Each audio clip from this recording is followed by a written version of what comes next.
Hey guys, tonight we're heading somewhere hotter than a parked car in July and roughly twice as good at separating you from your money. The sun-blasted stretch of desert that somehow talked its way into becoming the gambling capital of America, Las Vegas. Not the Vegas of bachelor parties and $40 poolside cocktails you'll be quietly ashamed of later. I mean the real Vegas. The one that clawed its way up out of nothing but dust, railroad ties, cheap whiskey, and the kind of stubborn optimism that only shows up right after a man has already lost his last dollar. Before I take you there, do me a small favor and hit that like button and go ahead and subscribe, but only if you actually enjoy what I do here. And a huge, sincere thank you to the listener who suggested tonight's topic. I read every single one of your ideas, and honestly, this channel goes wherever you point it, so this one is on you, in the best possible way. Let me know in the comments where you're listening from and what time it is, because somehow it's always half-past exhausted somewhere. Oh, and quick note, the channel is now on Spotify too, so if you'd rather drift off with just your ears, the link is down in the description. And if you'd like a little more, membership is already available on the channel, which gives you access to 8 hours of ad-free video to drift off to, uninterrupted whenever you like. Now dim the lights, switch on a fan for that soft desert hum, get comfortable, and tuck your wallet somewhere safe, because this town has a way of finding it. Let's pause for a moment. Have you ever wondered how a place with no water, no shade, and no good reason to exist became the flashiest city on earth? Was it always neon and showgirls, or did somebody have to invent all that? Who decided a scorpion-filled patch of sand was the perfect spot to build a roulette table? Could you have made a fortune here? Or would you have blown your life savings in one weekend and taken the long bus ride home? Would you last a single shift dealing cards in a smoke-filled room owned by men whose names you were told never to say out loud? And now, congratulations. You've just woken up in 1946. You have a cheap suit, a pocket full of borrowed cash, and a very strong feeling that the fellow buying you a drink is not doing it out of kindness. Good luck. Before the neon, before the dice, before the first neon cowboy ever tipped his glowing hat, there was just the Mojave, and the Mojave did not want you there. This was a valley of cracked earth, brittle scrub and heat that shimmered off the ground like the air itself was sweating. Summers baked past 110 degrees, winters could freeze you at night, and water was so scarce that most travellers gave the region a wide, respectful berth. Yet beneath that unforgiving crust lay a secret, a handful of artesian springs bubbling up cool water into the sand, feeding a small patch of wild grass. It was not much, but in a desert, a little green is a miracle, and miracles, it turns out, attract company. Picture yourself standing here, squinting into a horizon that offers nothing but shimmer and stone. The heat presses on you like a wet wool blanket, except somehow dry, cracking your lips within the hour and turning your throat to sandpaper. There is no shade for miles, unless you count the thin sliver thrown by a Joshua tree, and a Joshua tree is less a tree than a spiky green scarecrow that seems to be mocking you. Ever tried to nap under a coat rack? That is roughly the comfort on offer. The ground itself is a mosaic of cracks, each one wide enough to swallow an ankle, and the whole scene ripples in the afternoon like the world has come slightly unglued. The wildlife, such as it is, has spent millions of years learning how not to be here during the day. Scorpions tuck under rocks, lizards flatten into whatever shade they can find, and the rattlesnakes simply wait, patient as tax collectors, for the sun to go down. Everything alive out here is either armoured, venomous or extremely good at hiding, which tells you something about the neighborhood. It is the kind of place that seems specifically engineered to convince you to leave. And yet, those springs, somewhere beneath the blistering surface, ancient water pushed its way up through the rock, cool and impossibly welcome, coaxing green shoots out of ground that had no business growing anything. To a parched traveller stumbling in from 100 miles of dust, that patch of grass must have looked like a hallucination, the sort of thing you see right before you fall face first into the sand. Except this one was real. You could kneel, cup the water in your blistered hands, and drink. That is the strange, stubborn seed of the whole story. Not gold, not silver, not some grand strategic prize, but a modest little wetland in the middle of nowhere, kept alive by underground water no one could see.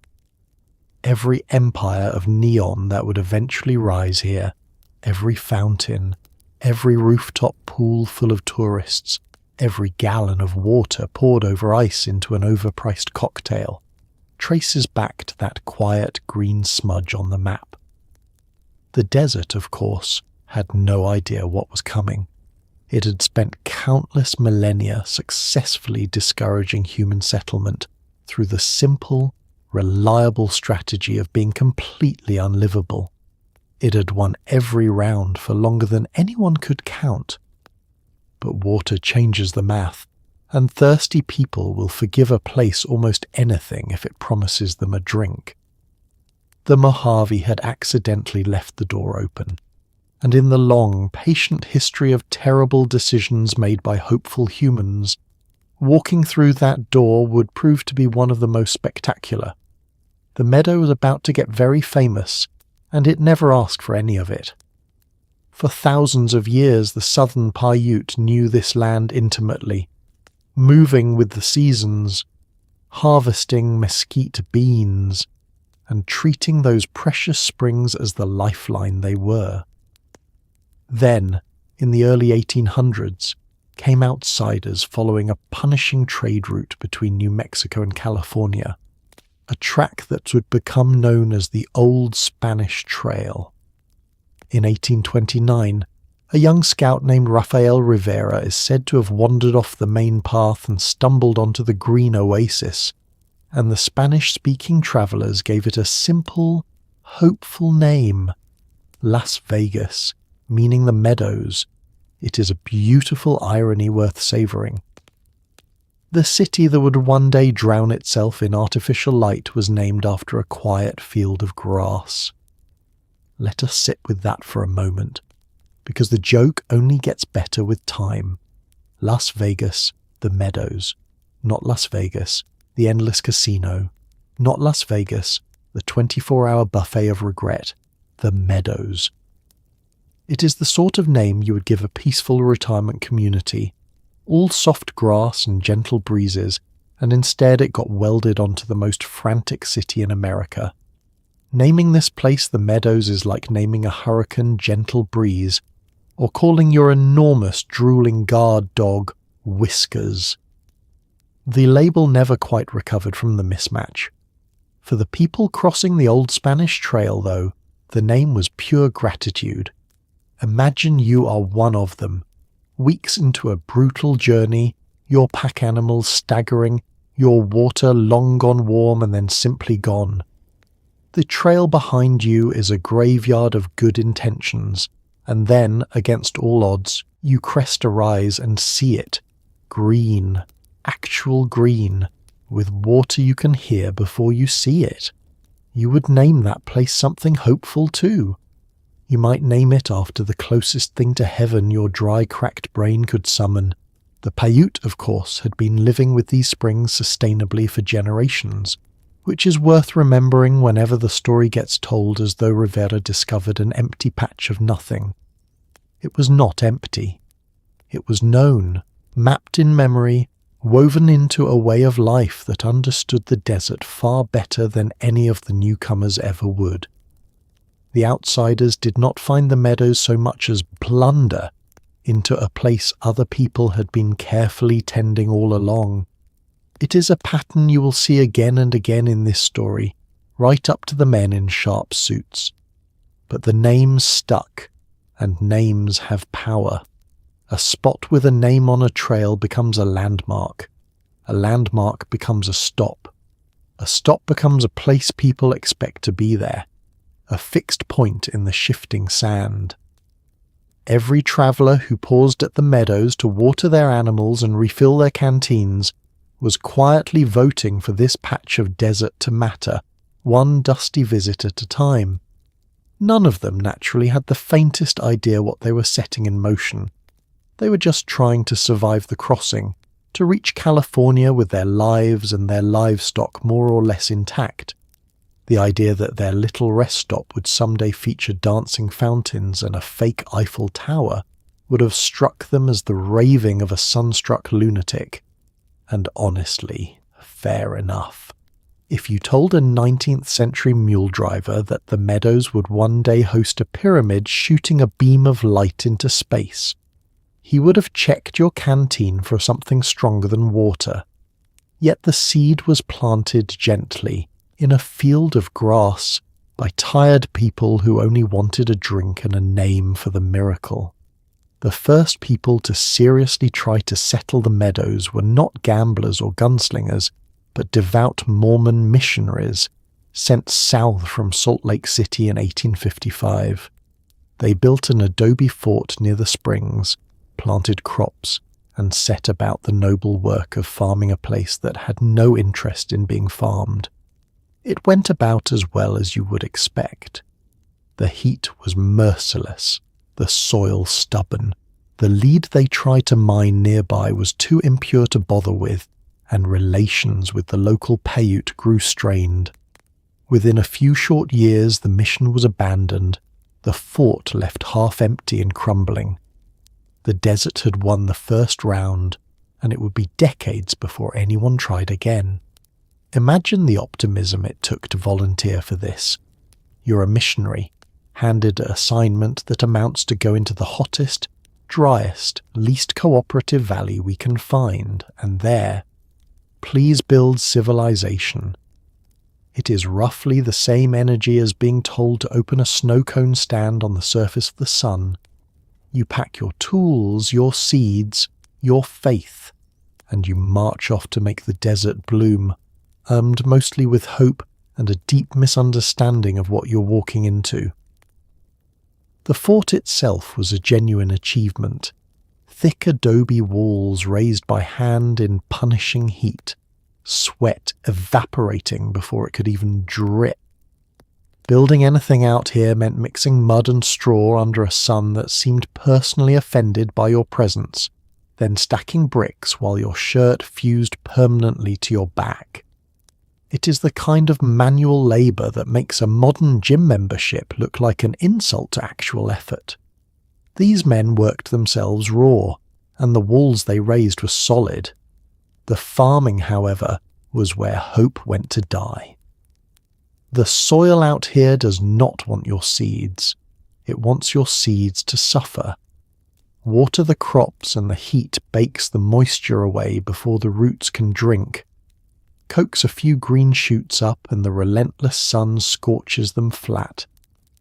Every harvest was a negotiation with a landscape that had no interest in negotiating, a bit like trying to grow tomatoes on a griddle while someone repeatedly turns up the flame. The meadows fed wild grass just fine, but domesticated crops on a schedule proved a very different and much crueler ask. Then there was the mining scheme, the great hope that the nearby hills held valuable lead. They dug, they hauled, they smelted, and the lead came out stubbornly impure, riddled with other metals, not worth the back-breaking trouble of extracting it. What they did not fully realize was that the ore held silver, a fortune they simply could not see through their disappointment. It is almost too perfect. The missionaries walked away from the meadows in frustration, having quite literally been standing on riches they mistook for garbage. Vegas, it seems, was already in the business of hiding value behind a discouraging front. Relations with the payout soured under the strain, supplies ran thin, morale sank lower than the water table, and eventually the whole enterprise was quietly called off. The settlers packed up their faith in their blistered hands and retreated north, leaving the fort to crumble back toward the dirt it came from. The desert exhaled, satisfied, and reclaimed its meadow. And here is the quiet lesson buried in all that dust. Las Vegas would never be conquered by people trying to farm it, tame it, or make it behave. It only ever thrived when people gave up on making it respectable and leaned into its true talent instead. The missionaries wanted the meadows to be wholesome. The meadows had other plans entirely. Las Vegas did not truly begin as a town until something arrived that the desert could not simply outlast: the railroad. At the dawn of the 20th century, a rail line was being pushed through, connecting Salt Lake City to Los Angeles, and the planners needed a spot roughly halfway to service the engines and water the crews. Those old springs made the meadows perfect. On a blistering day in May of 1905, the railroad auctioned off parcels of dusty land to eager buyers standing in the sun, and just like that, a town was sold into existence lot by lot. There was no grand vision here, no dream of glittering casinos, just steel rails, water tanks, and a name on a map. You have to appreciate how unromantic this founding really was. Great cities like to imagine themselves born from noble ideals or bold visionaries staring at the horizon. Las Vegas was born because a train needed a drink. The whole reason this town exists is that steam engines, like everyone else who ever passed through, got thirsty in the desert and the meadows happened to have water. If locomotives had run on something other than boiled water, there is a decent chance you would have never heard of the place. Picture the auction itself. It is May, which in this valley means the heat has already begun its long summer campaign against human comfort. Buyers stand in the open sun, sweating through their good clothes, bidding on rectangles of bare dirt that look exactly like all the other bare dirt around them. There are no streets yet, no buildings worth the name, just surveyor stakes and imagination. Purchasing land here required a special kind of faith. The ability to look at a patch of scorched nothing and see a future. Or more likely, the ability to see a train schedule and do some quick, hopeful math. The railroad brought structure, though, and structure is what turns a rest stop into a town. Suddenly there were rail yards, a depot, workshops to service the engines, and jobs for the men who kept it all running. Where travellers had once paused and moved on, now people stayed. They needed housing, food, supplies, and, being human, a few less wholesome comforts after a long shift. A permanent population began to pool around the tracks like water finding a low spot. What makes the railroad so pivotal is that it did something the springs alone never could.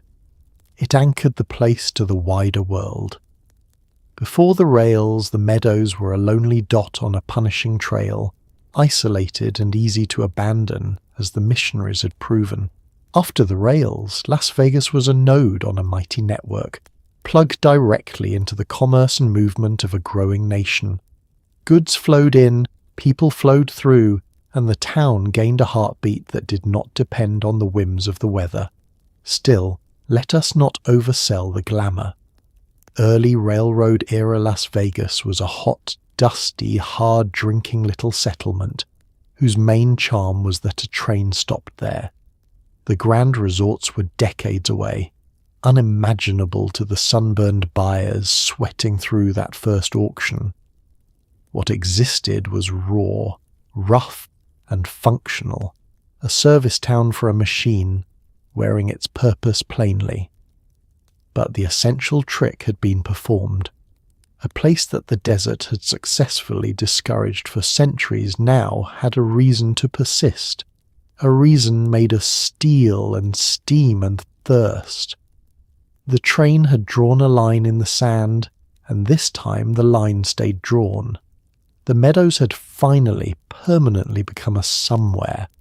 What kind of somewhere it would become, well, that part nobody standing at the auction could have predicted, and most of them probably would not have believed it.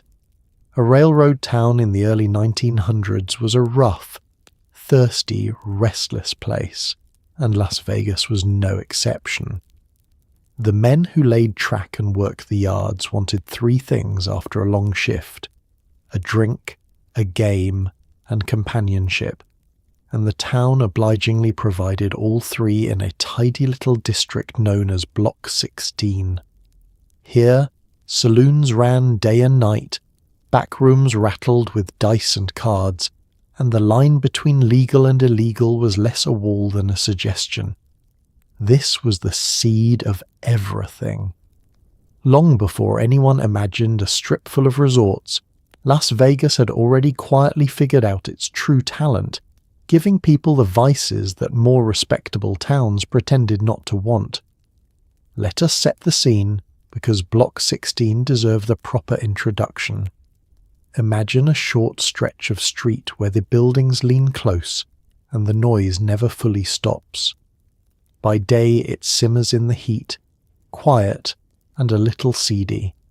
By night it comes alive, lamplight spilling from saloon doors, the clink of glasses, the murmur of a card game, the particular kind of laughter that comes from people determined to forget they will be back at work before dawn. It is loud, it is a little dangerous, and it is exactly where everyone wants to be. The genius of the arrangement, if you can call it genius, was concentration. The respectable town planners did not banish vice entirely, because they were not fools, and they knew thirsty railroad men would find their whiskey one way or another. Instead, they penned it into one district, a designated zone where the drinking and gambling and other entertainments could happen out of the way. It was the civic equivalent of telling your rowdiest guests to please keep it to the garage. Everyone knew what happened in Block 16. Everyone had agreed not to make a fuss about it. For the working men, this was heaven with splinters. After 10 or 12 hours of brutal labour in the rail yards, hauling and hammering under a sun that never let up, a fellow wanted relief, and Block 16 sold relief in every form. A cold drink to wash the dust from your throat.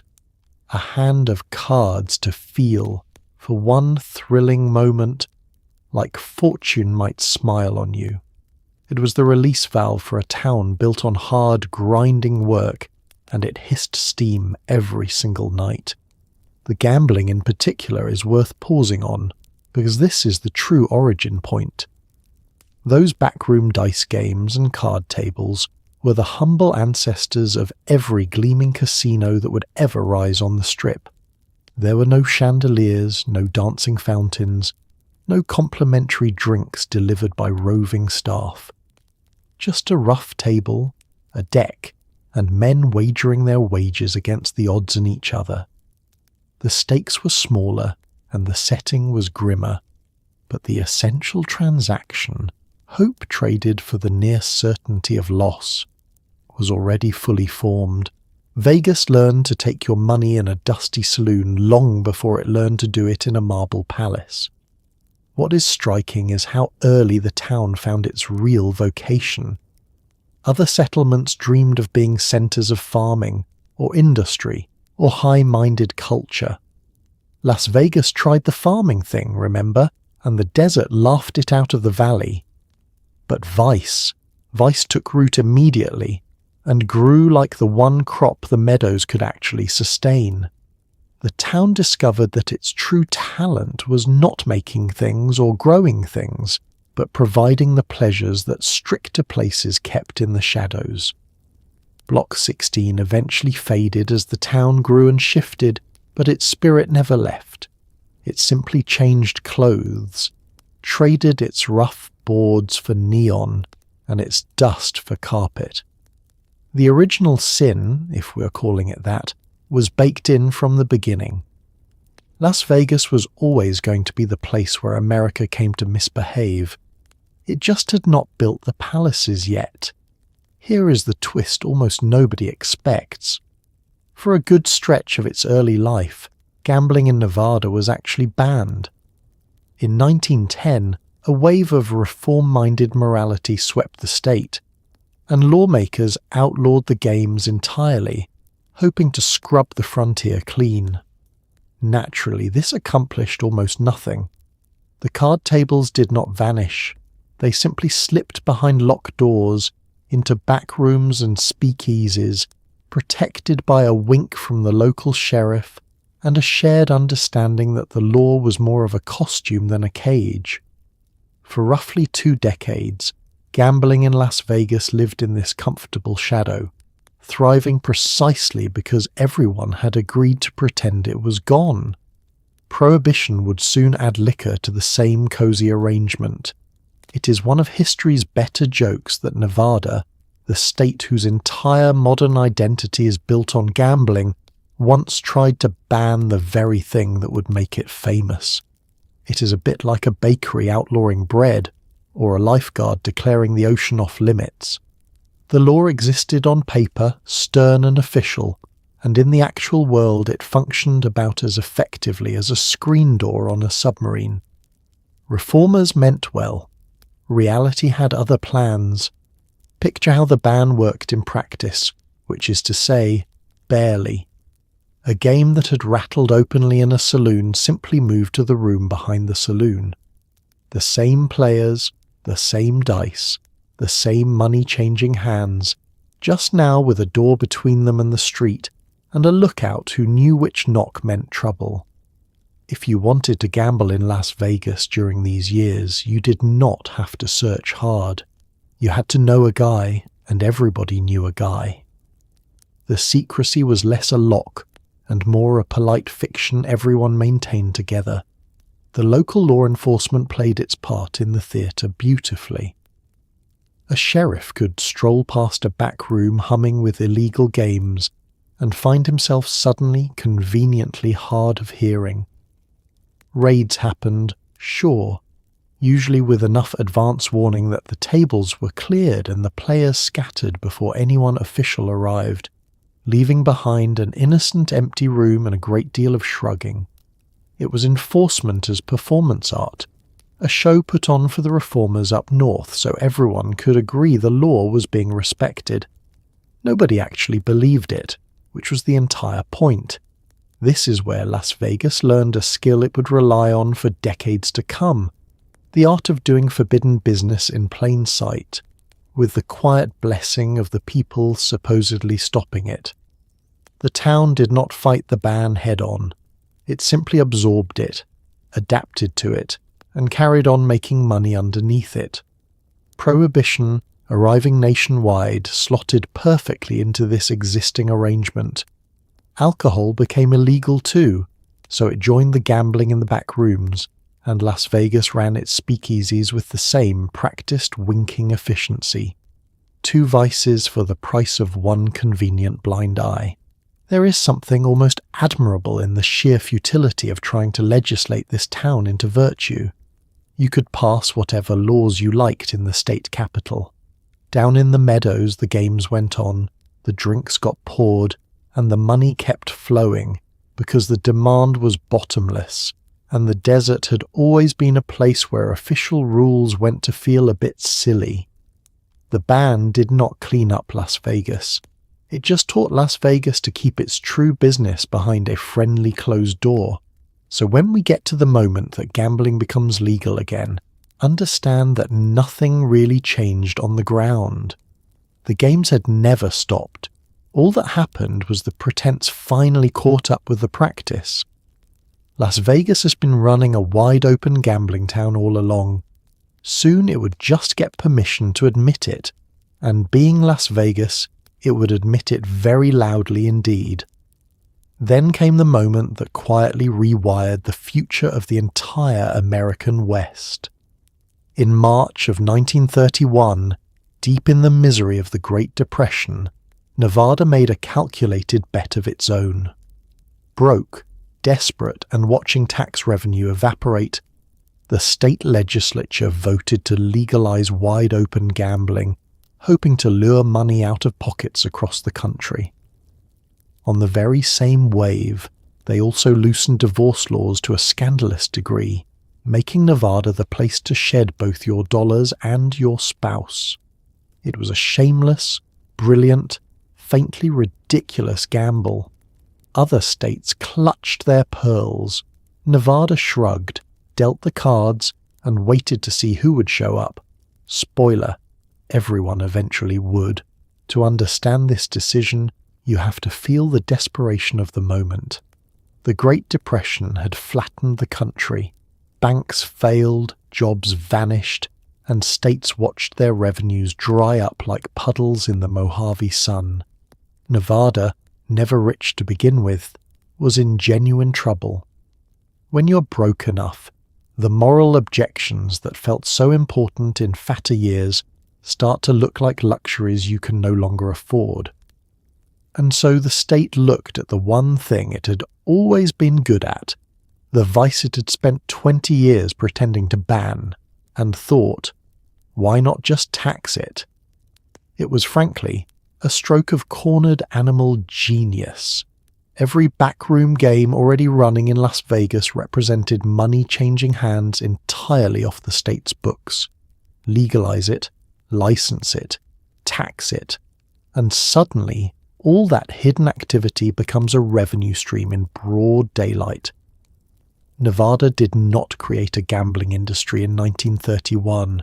It simply stopped ignoring the one it already had and started collecting a cut. It is the fiscal equivalent of discovering there has been a working oil well in your backyard the whole time, and you'd been carefully stepping around it. The divorce angle was the same trick applied to a different vice. In an era when ending a marriage elsewhere in the country was a slow, humiliating, nearly impossible ordeal, Nevada slashed its residency requirement and made splitting up shockingly convenient. Suddenly, the unhappily married of America had a destination. You could travel to Nevada, wait out a brief stay, and emerge legally single, all while the local hotels and casinos happily separated you from your money during the wait. It was a masterpiece of turning other people's problems into local profit. Come for the divorce, stay for the roulette. The rest of the country was appalled, which only helped. While respectable states wrung their hands about morality, Nevada positioned itself as the one place where the fun was permitted and the judgment was checked at the border. That contrast became a selling point. If everywhere else was going to be stuffy and restrictive, Las Vegas would be the release valve for the entire nation, the spot where the rules relaxed and nobody who mattered was watching. Being the black sheep turned out to be extraordinarily good for business.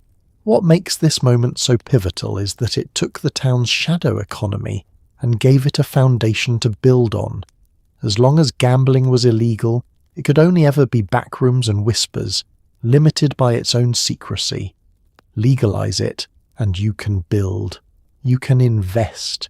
You can put up a real building with a real sign and advertise to the whole world without fear of a raid. The ceiling that had capped Las Vegas for decades simply lifted away. Nobody in the 1931 legislature could have pictured the Strip, the mega resorts, the fountains, the global empire to come. They were just trying to keep the lights on during the worst economic disaster in living memory. But desperation, it turns out, can be a remarkable innovator.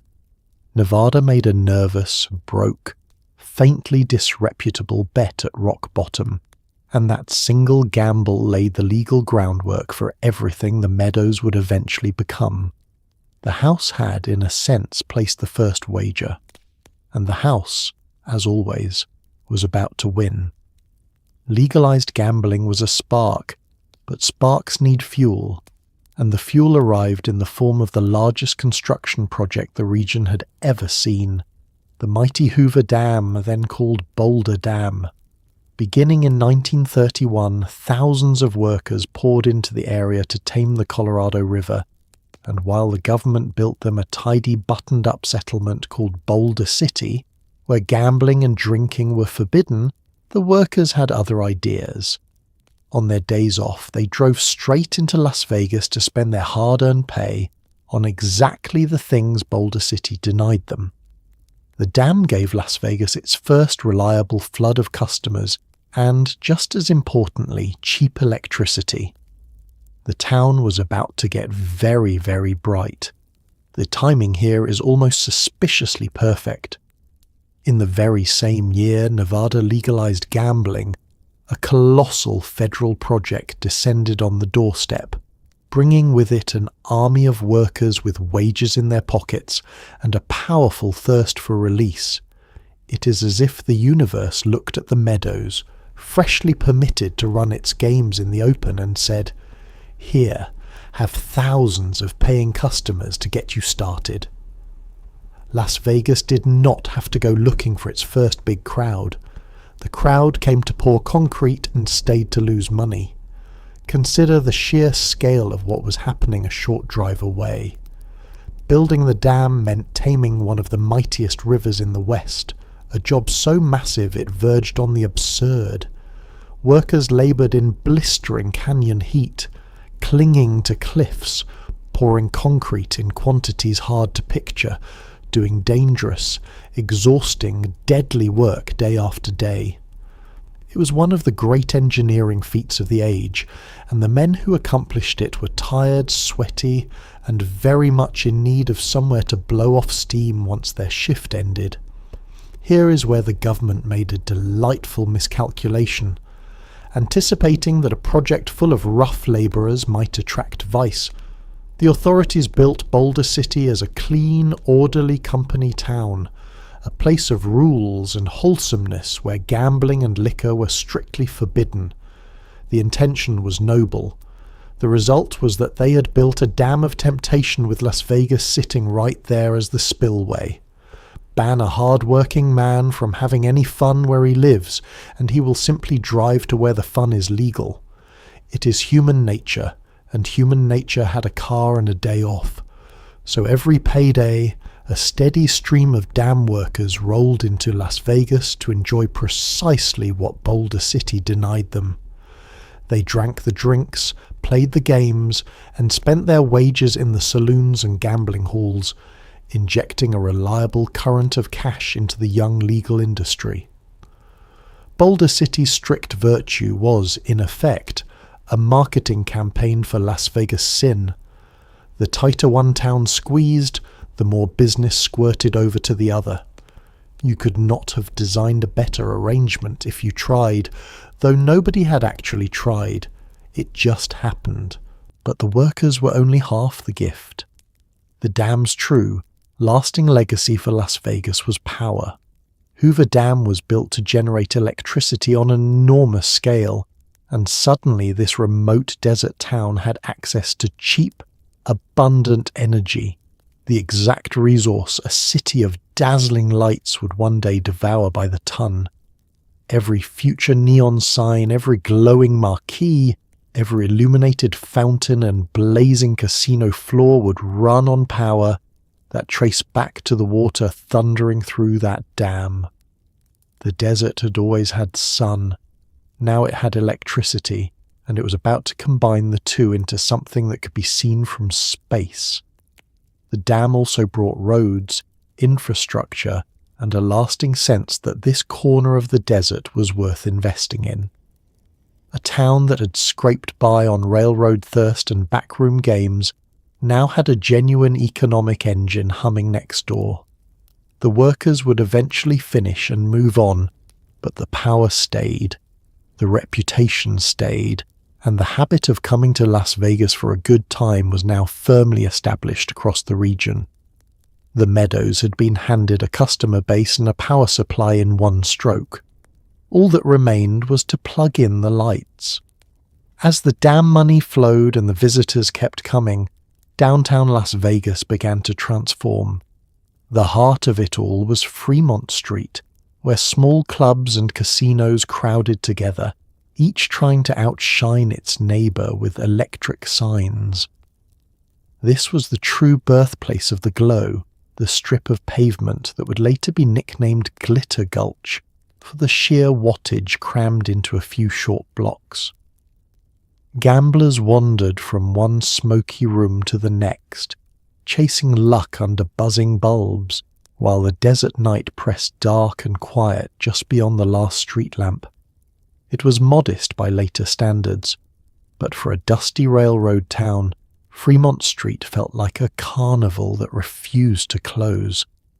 To picture Fremont Street in these years, imagine a narrow river of light cutting through the black desert night. On either side, the casinos pressed shoulder to shoulder, each doorway spilling noise and glow onto the pavement, each rooftop and facade fighting for your attention with electric signs. Step out of one club, and the next is right there, close enough to touch, already beckoning. It was compact, chaotic, and gloriously overstimulating, a sensory ambush after the vast silent dark of the surrounding valley. The competition among these establishments is what lit the fuse, quite literally. When your casino sits directly beside a rival casino, and both of you are fishing for the same wandering gamblers, you need an edge, and the edge everyone reached for was light. Put up a bright sign, and your neighbour puts up a brighter one. Add some flashing bulbs, and suddenly the place next door is a blaze of colour. It became an arms race measured in wattage, each owner convinced that the flashiest facade would catch the most eyes, and, more to the point, the most wallets. Nobody could afford to be the dark storefront on a street full of stars, and it worked, because light does something powerful to the human animal, especially in the desert. Out here, night means near total blackness, a vast empty dark where the only honest thing to do is sleep. Fremont Street rebelled against that completely. It declared that night was for spending, for playing, for staying awake and staying entertained, and it used electricity to make that declaration impossible to ignore. Ever notice how a moth cannot resist a porch light?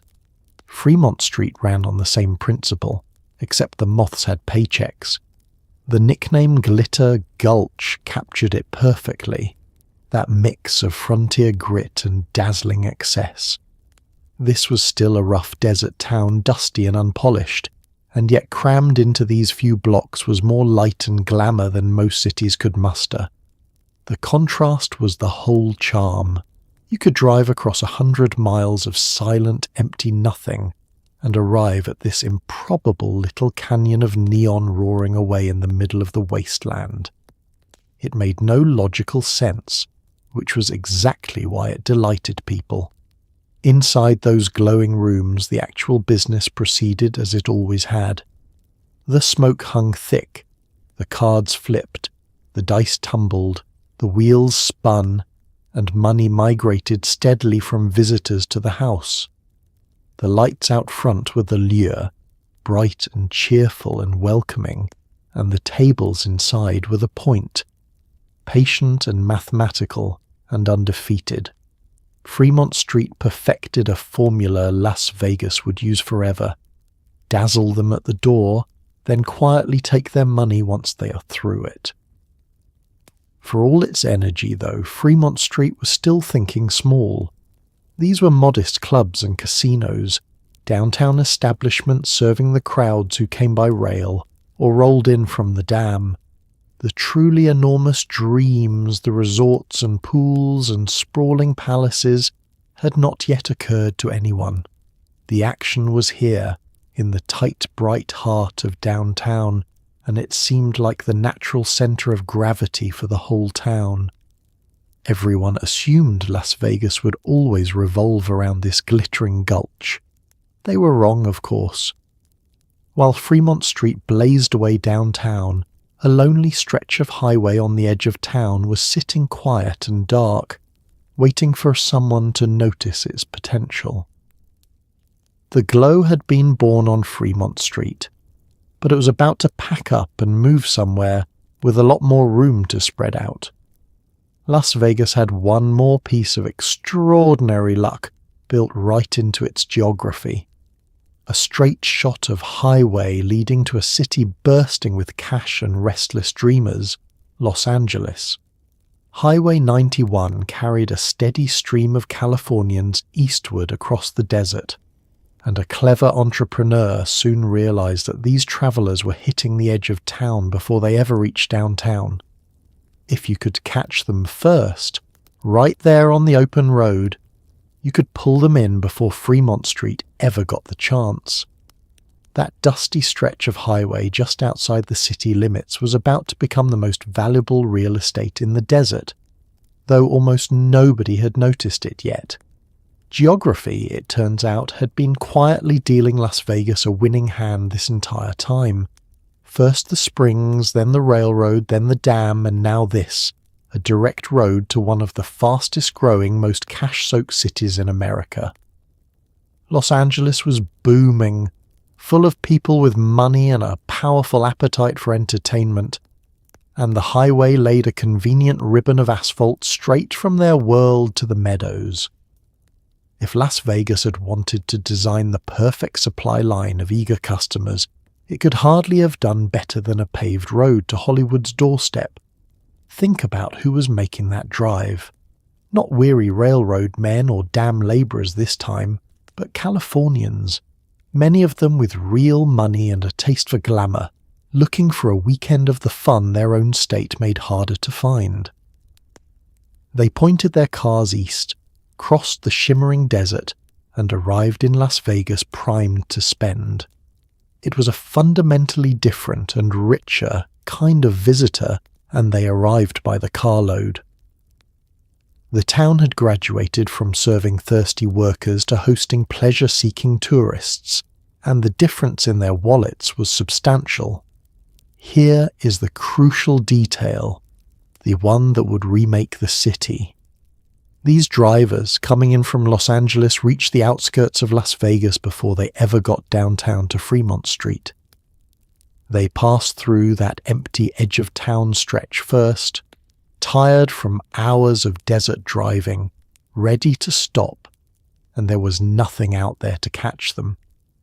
All the action, all the glitter, was clustered downtown several minutes further on, which meant that whoever built something first right there on the incoming highway would intercept every one of those travelers before the downtown casinos even knew they had arrived. It is such a simple insight, and yet it took a particular kind of mind to see it. Everyone else looked at that barren roadside and saw exactly what it appeared to be, worthless scrub outside the city limits, too far from the real action to matter. The land was cheap because it seemed pointless, but flip the perspective. Look at it from the driver's seat of a car rolling in from California, and that same worthless dirt reveals itself as the front door to the entire town. You would reach it first. You would be tired, you would be ready, and you would stop at whatever inviting thing happened to be sitting there. There was another quiet advantage to that location too. Just outside the city limits meant just outside the city's rules and taxes, a bit of breathing room from municipal oversight. For anyone hoping to build something big and freewheeling, land beyond the official edge of town carried a certain appeal. It was close enough to catch the crowds, and just far enough to enjoy a looser leash. The overlooked roadside was starting to look less like a dead zone, and more like an opportunity dressed in dust. For now, though, it remained empty, a lonely span of highway with the desert stretching away on either side. The cars from Los Angeles rushed past it toward the downtown lights, and the potential sat there unrealized, invisible to nearly everyone. It was the most valuable stretch of nothing in America, and it was waiting for a single person to look at all that emptiness and picture a swimming pool shimmering beside the road. That person was about to arrive, and when he did, the the center of gravity of the entire city would begin its slow, permanent slide out of downtown and onto the open highway. In 1941, a hotel man named Thomas Hull did something that seemed at the time faintly insane. Instead of building in the busy downtown, he put his new resort out on that lonely stretch of Highway 91, surrounded by nothing but sand and creosote bushes. His creation, the El Rancho Vegas, was not just a casino, it was a full experience. A low ranch-style resort with a swimming pool visible from the road, air conditioning, a restaurant, and rooms where you could actually stay the night.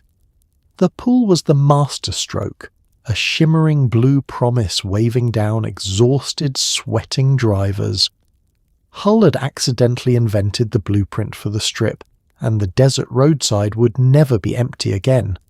Put yourself in the minds of the locals watching this unfold.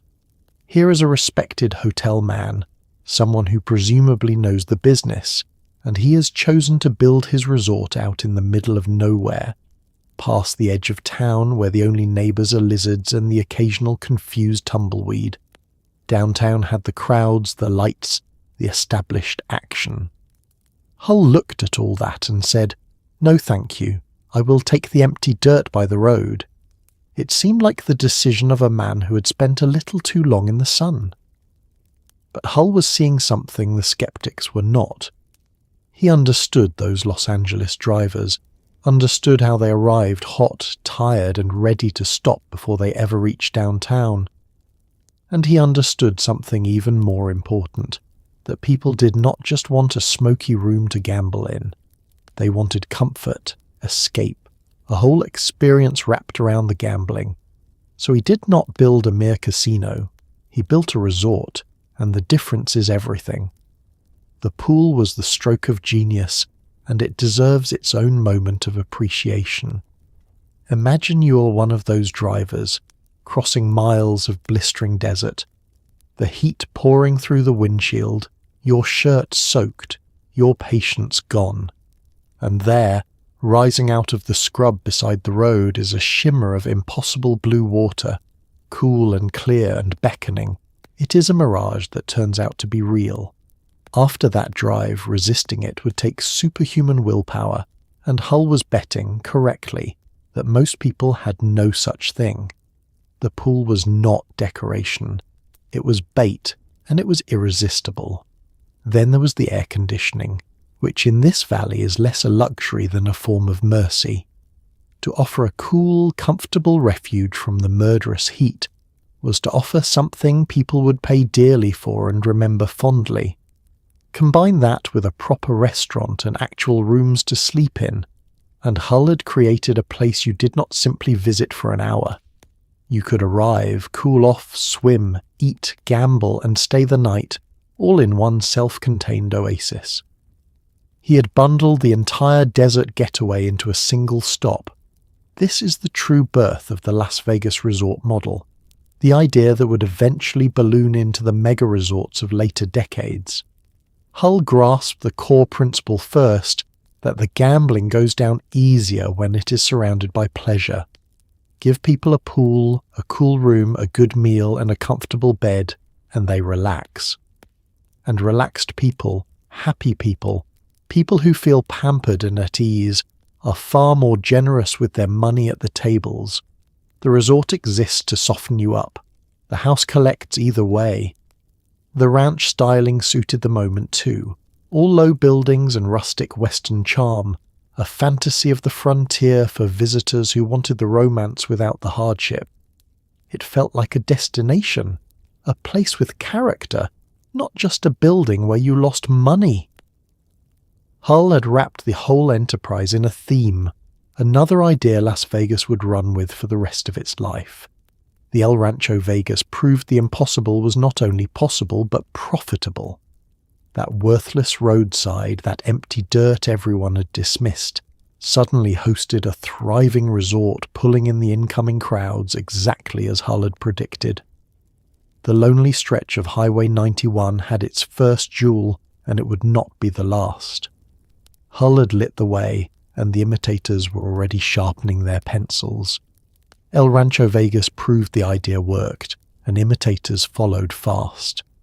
The very next year, the Last Frontier opened just down the road, leaning hard into a romantic Old West theme, complete with rustic decor and the fantasy of the frontier for tourists who wanted danger without any actual danger. Slowly, resort by resort, that barren highway began sprouting a chain of glowing oases, each one a self-contained world of gambling, dining, and sleep. People started calling it the Strip, and the name stuck. What had been a shortcut through the sand was becoming the main event, a glittering corridor that would soon eclipse the very downtown it once bypassed.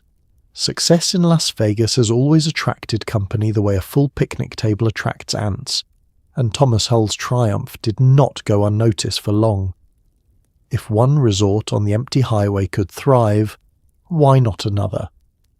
The Last Frontier answered that question by opening right down the road, and just like that, Hull's lonely oasis had a neighbour. The great migration out of downtown had begun, one ambitious builder at a time. The Last Frontier leaned hard into the theme business, and here we see another lasting Las Vegas instinct taking shape. Rather than simply offer gambling and rooms, it sold a fantasy, the romance of the Old West, all rustic wood and frontier flourishes.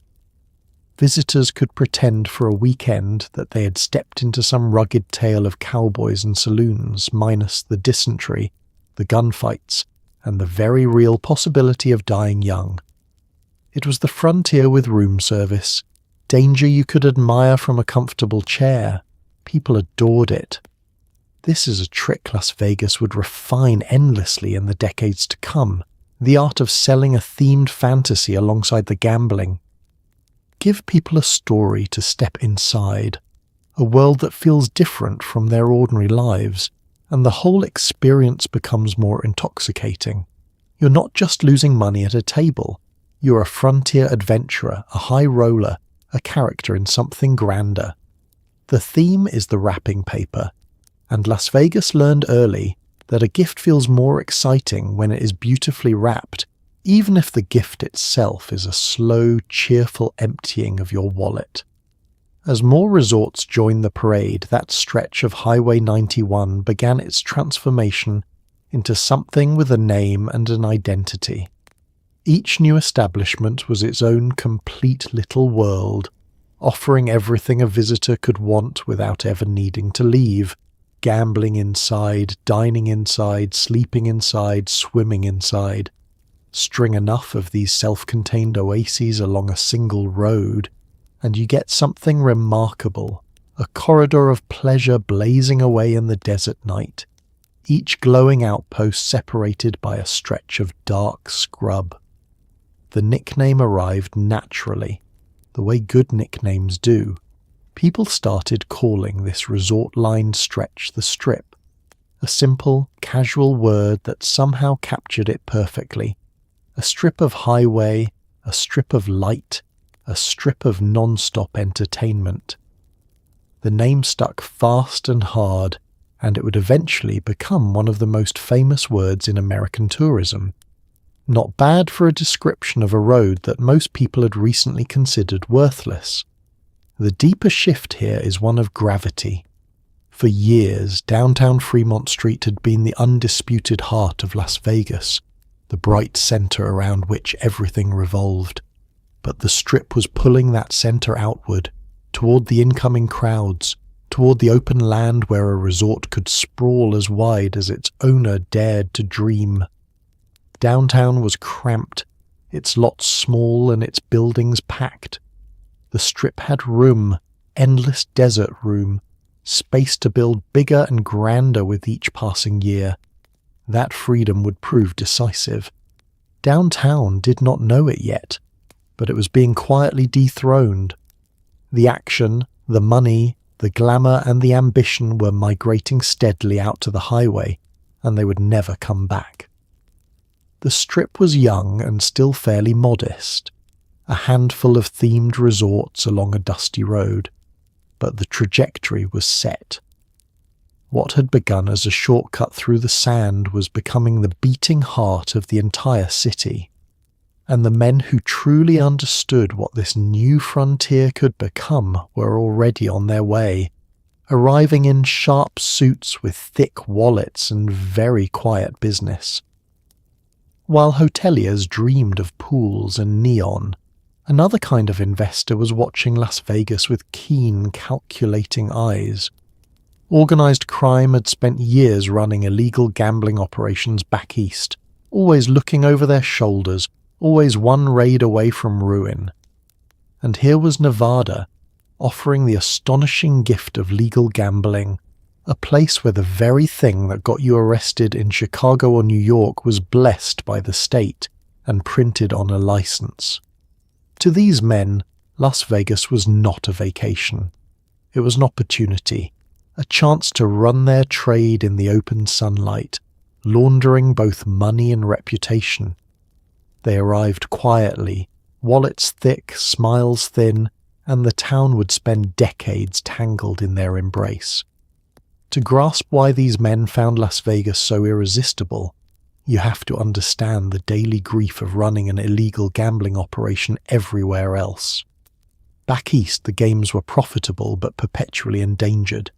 Every night meant the risk of a raid, the payoffs to keep officials looking away, the arrests, the shutdowns, the constant grinding anxiety of doing lucrative business that the law could smash at any moment. You made money, sure, but you made it with one eye always on the door, forever bracing for the knock. Now picture their reaction to Nevada. Here was an entire state that had taken the exact activity that made them criminals and stamped it legal. The dice they had rolled in fear of prison could now be rolled in a licensed establishment with the government's blessing. It must have seemed almost too good to be true. Like a bank robber discovering a town that had legalized bank robbery and offered permits. The thing they were best at, the thing that had always kept them hunted, was suddenly permitted, taxed, and respectable. Of course they came. The appeal ran deeper than just avoiding raids, though. A legal casino is a magnificent machine for a particular problem these men had always faced, the problem of money that could not be explained. Illegal enterprises generate enormous piles of cash with no legitimate origin, and cash you cannot explain is cash you cannot really use. But a casino is the perfect solution. Mountains of money flow through it every day from countless anonymous customers. Who is to say precisely how much the tables truly took in? Dirty money could stroll in the front door and walk out clean, and no one could easily prove otherwise. So they arrived, these investors in their sharp suits, quietly and without fanfare. They did not announce themselves as what they were. They came as businessmen, backers, financiers, men with capital looking to invest in the promising new resort industry. And they had exactly what the growing strip needed most, which was money, great quantities of it, ready to fund the ambitious dreams that respectable banks were far too nervous to touch. A legitimate bank would not lend to a casino. These men would gladly, with interest that ran in more directions than one. It was a marriage of mutual need, and that is what made it so durable. Las Vegas hungered for investment capital to build its glittering future. These men possessed vast sums of untraceable cash and a burning desire to make it legitimate. Each had precisely what the other required. The town got its funding, the suits got their laundry service, and a legal home for their favorite trade. Neither party asked too many awkward questions because awkward questions were bad for everyone's business. This partnership would define Las Vegas for decades, shaping its resorts, its money, its culture, and its shadows. The town that had always been a little disreputable now bound itself, quietly and profitably, to men whose names you learned not to say aloud. It was a devil's bargain in many ways, but it built a city, and for a long time the arrangement suited both sides beautifully. The sharp suits had found their promised land in the meadows, and one of them, a handsome, dangerous dreamer with a Hollywood tan, was about to arrive with a vision far grander than anyone else had dared to imagine. No figure looms larger over early Las Vegas mythology than Benjamin Siegel, known, though never to his face, as Bugsy. Handsome, charming, volatile, and dangerous, Siegel was a mobster with a Hollywood tan and a vision that outran his patience. He saw the Strip not as a cluster of rustic ranch resorts, but as a place of genuine glamour, a luxurious palace in the sand where movie stars and high rollers would rub shoulders. He poured himself into finishing and reimagining a struggling project called the Flamingo, obsessing over every detail, every fixture, every impossible import. His dream was gorgeous.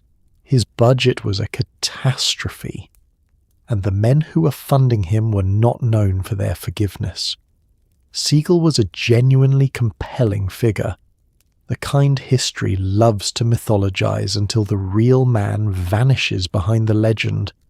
He was strikingly handsome, effortlessly charming, and he moved comfortably among Hollywood stars, blurring the line between gangster and celebrity in a way that fascinated everyone around him. He had the looks of a leading man and the temper of a lit fuse, and that combination made him magnetic and terrifying in roughly equal measure. People remembered meeting him. Some of them wished they had not. What set Siegel apart was the scale of his ambition. The resorts on the Strip so far had been pleasant enough. Ranch-style places with pools and western charm, comfortable and profitable and fundamentally modest. Siegel looked at them and felt something close to contempt. He did not want comfortable and modest. He wanted glamour, real glamour, the kind that would draw movie stars and the genuinely wealthy out into the desert. He envisioned a palace, a shimmering monument to luxury, a place so dazzling it would make the existing resorts look like the roadside cabins they essentially were. He found his canvas in the Flamingo, a struggling project he seized upon and reimagined as the vehicle for his grand vision. And then he did what obsessive dreamers do. He obsessed. Every detail had to be perfect, every fixture the finest available, every material imported regardless of cost or difficulty. He wanted luxury woven into the very bones of the place, and he refused to compromise on any of it. In a normal business, this kind of relentless perfectionism might be admirable. When you're spending other people's money, and those people are the sort who settle disputes permanently, it becomes something closer to a death wish. Because that is the fatal flaw in this beautiful story. Siegel was not spending his own fortune on the Flamingo. He was spending money supplied by his associates, the men in sharp suits, who expected a return on their investment and expected it reasonably soon, and Siegel's obsession sent the costs spiraling upward with terrifying speed. Every imported fixture, every last-minute change, every insistence on perfection added to a bill that grew and grew until it towered over the original estimates like a monster. The dream was gorgeous. The numbers were a nightmare. Here we find the timeless tension at the heart of the tale, art versus arithmetic, vision versus the patience of dangerous men. Siegel genuinely believed he was building something magnificent, something that would justify every dollar once the world saw it. And in a sense he was right, because the vision he chased of Las Vegas as a place of true glamour would eventually come to pass and make many people extraordinarily rich. But visions take time to prove themselves, and time was the one thing Siegel's backers were disinclined to grant, especially as the costs kept climbing and the whispers began to spread. You can feel the tragedy building even as the walls go up. A charismatic man, a beautiful dream, a mountain of borrowed money, and a group of investors whose displeasure was not the sort you survived by apologizing. Siegel was pouring his soul into the Flamingo, betting everything on the idea that spectacle would pay off in the end. It was a magnificent gamble, fitting for the town he was helping to build. But in Las Vegas, the house usually wins, and Siegel was about to learn that his backers considered themselves the house. The dream was nearly finished. Whether Siegel would live to see it succeed was another matter entirely. The Flamingo opened its doors the day after Christmas in 1946, and it was, by almost every measure, a flop. A storm grounded the celebrity flights Siegel had counted on. The hotel rooms were not even finished, and the gamblers who did show up had the audacity to win, draining the tables instead of feeding them. Siegel had spent a staggering fortune, far more than promised, and his backers were beginning to whisper the kind of questions that do not have safe answers. He closed the resort, regrouped, reopened, and slowly the numbers began to turn.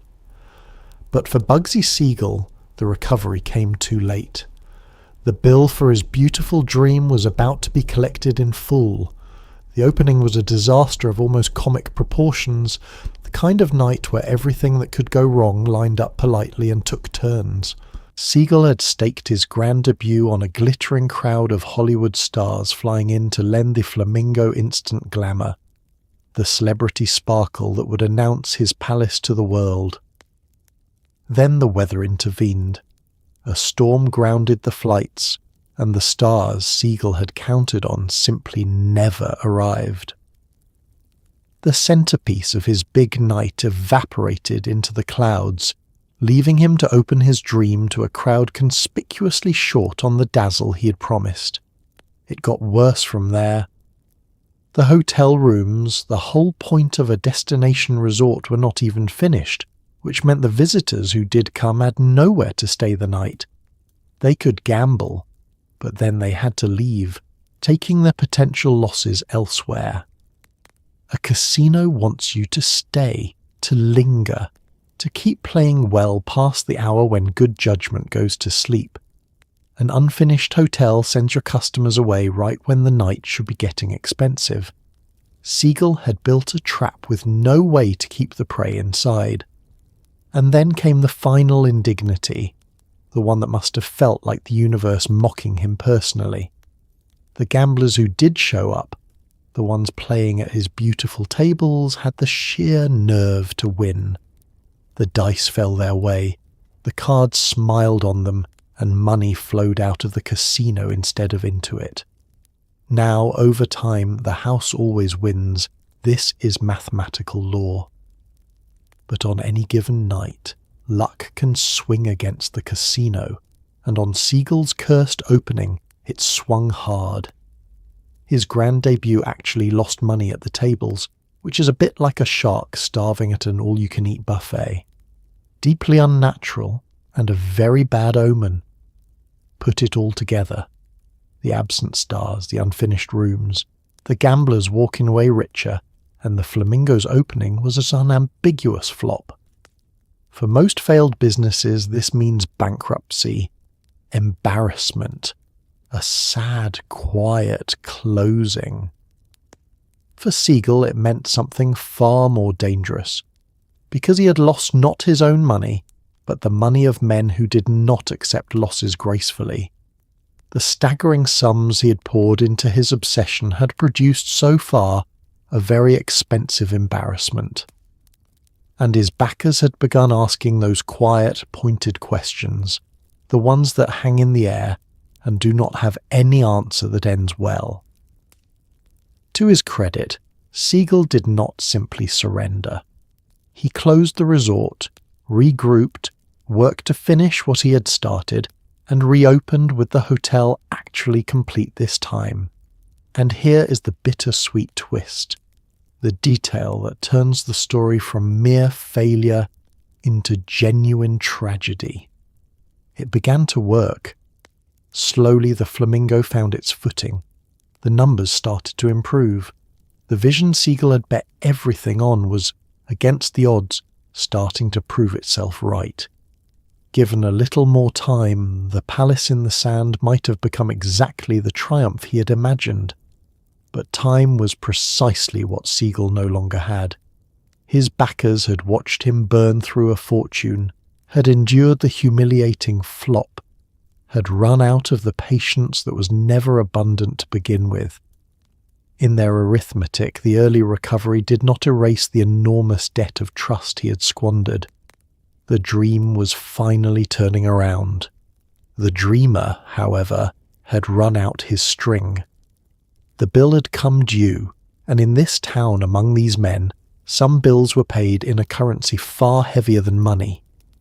In June of 1947, Benjamin Siegel sat on a couch in a Beverly Hills home reading a newspaper when the window beside him shattered and a volley of gunfire ended his life. No one was ever convicted, and no one really needed to be. The message was clear, and it echoed all the way back to the desert.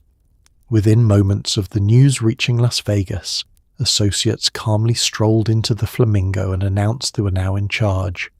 Siegel became a martyr and a myth, the doomed dreamer who supposedly built Las Vegas, a story far tidier than the messy truth. But his death settled one thing beyond doubt. The Strip was now firmly, unmistakably, the mob's town.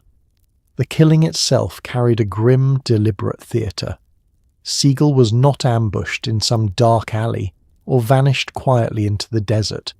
He was shot through the window of a comfortable Beverly Hills home while sitting on a couch reading the paper, an ordinary domestic moment shattered by sudden violence. The setting was the point. This was not a killing meant to be hidden. It was a statement, delivered in a nice neighborhood, in a manner impossible to ignore. A message written in broken glass for anyone who might be tempted to follow Siegel's example of spending other people's money too freely. That no one was ever convicted surprises absolutely no one who understands how this world operated. Convictions require witnesses willing to talk, and in these circles, talking was its own form of suicide. The killing was almost certainly ordered by the very associates who had funded the Flamingo, their patience with Siegel's costly obsession finally exhausted. But proving it, punishing it, that was never going to happen. The crime was solved in everyone's mind and closed in no court, which was exactly how these matters were meant to resolve. Justice, in the legal sense, never entered the room.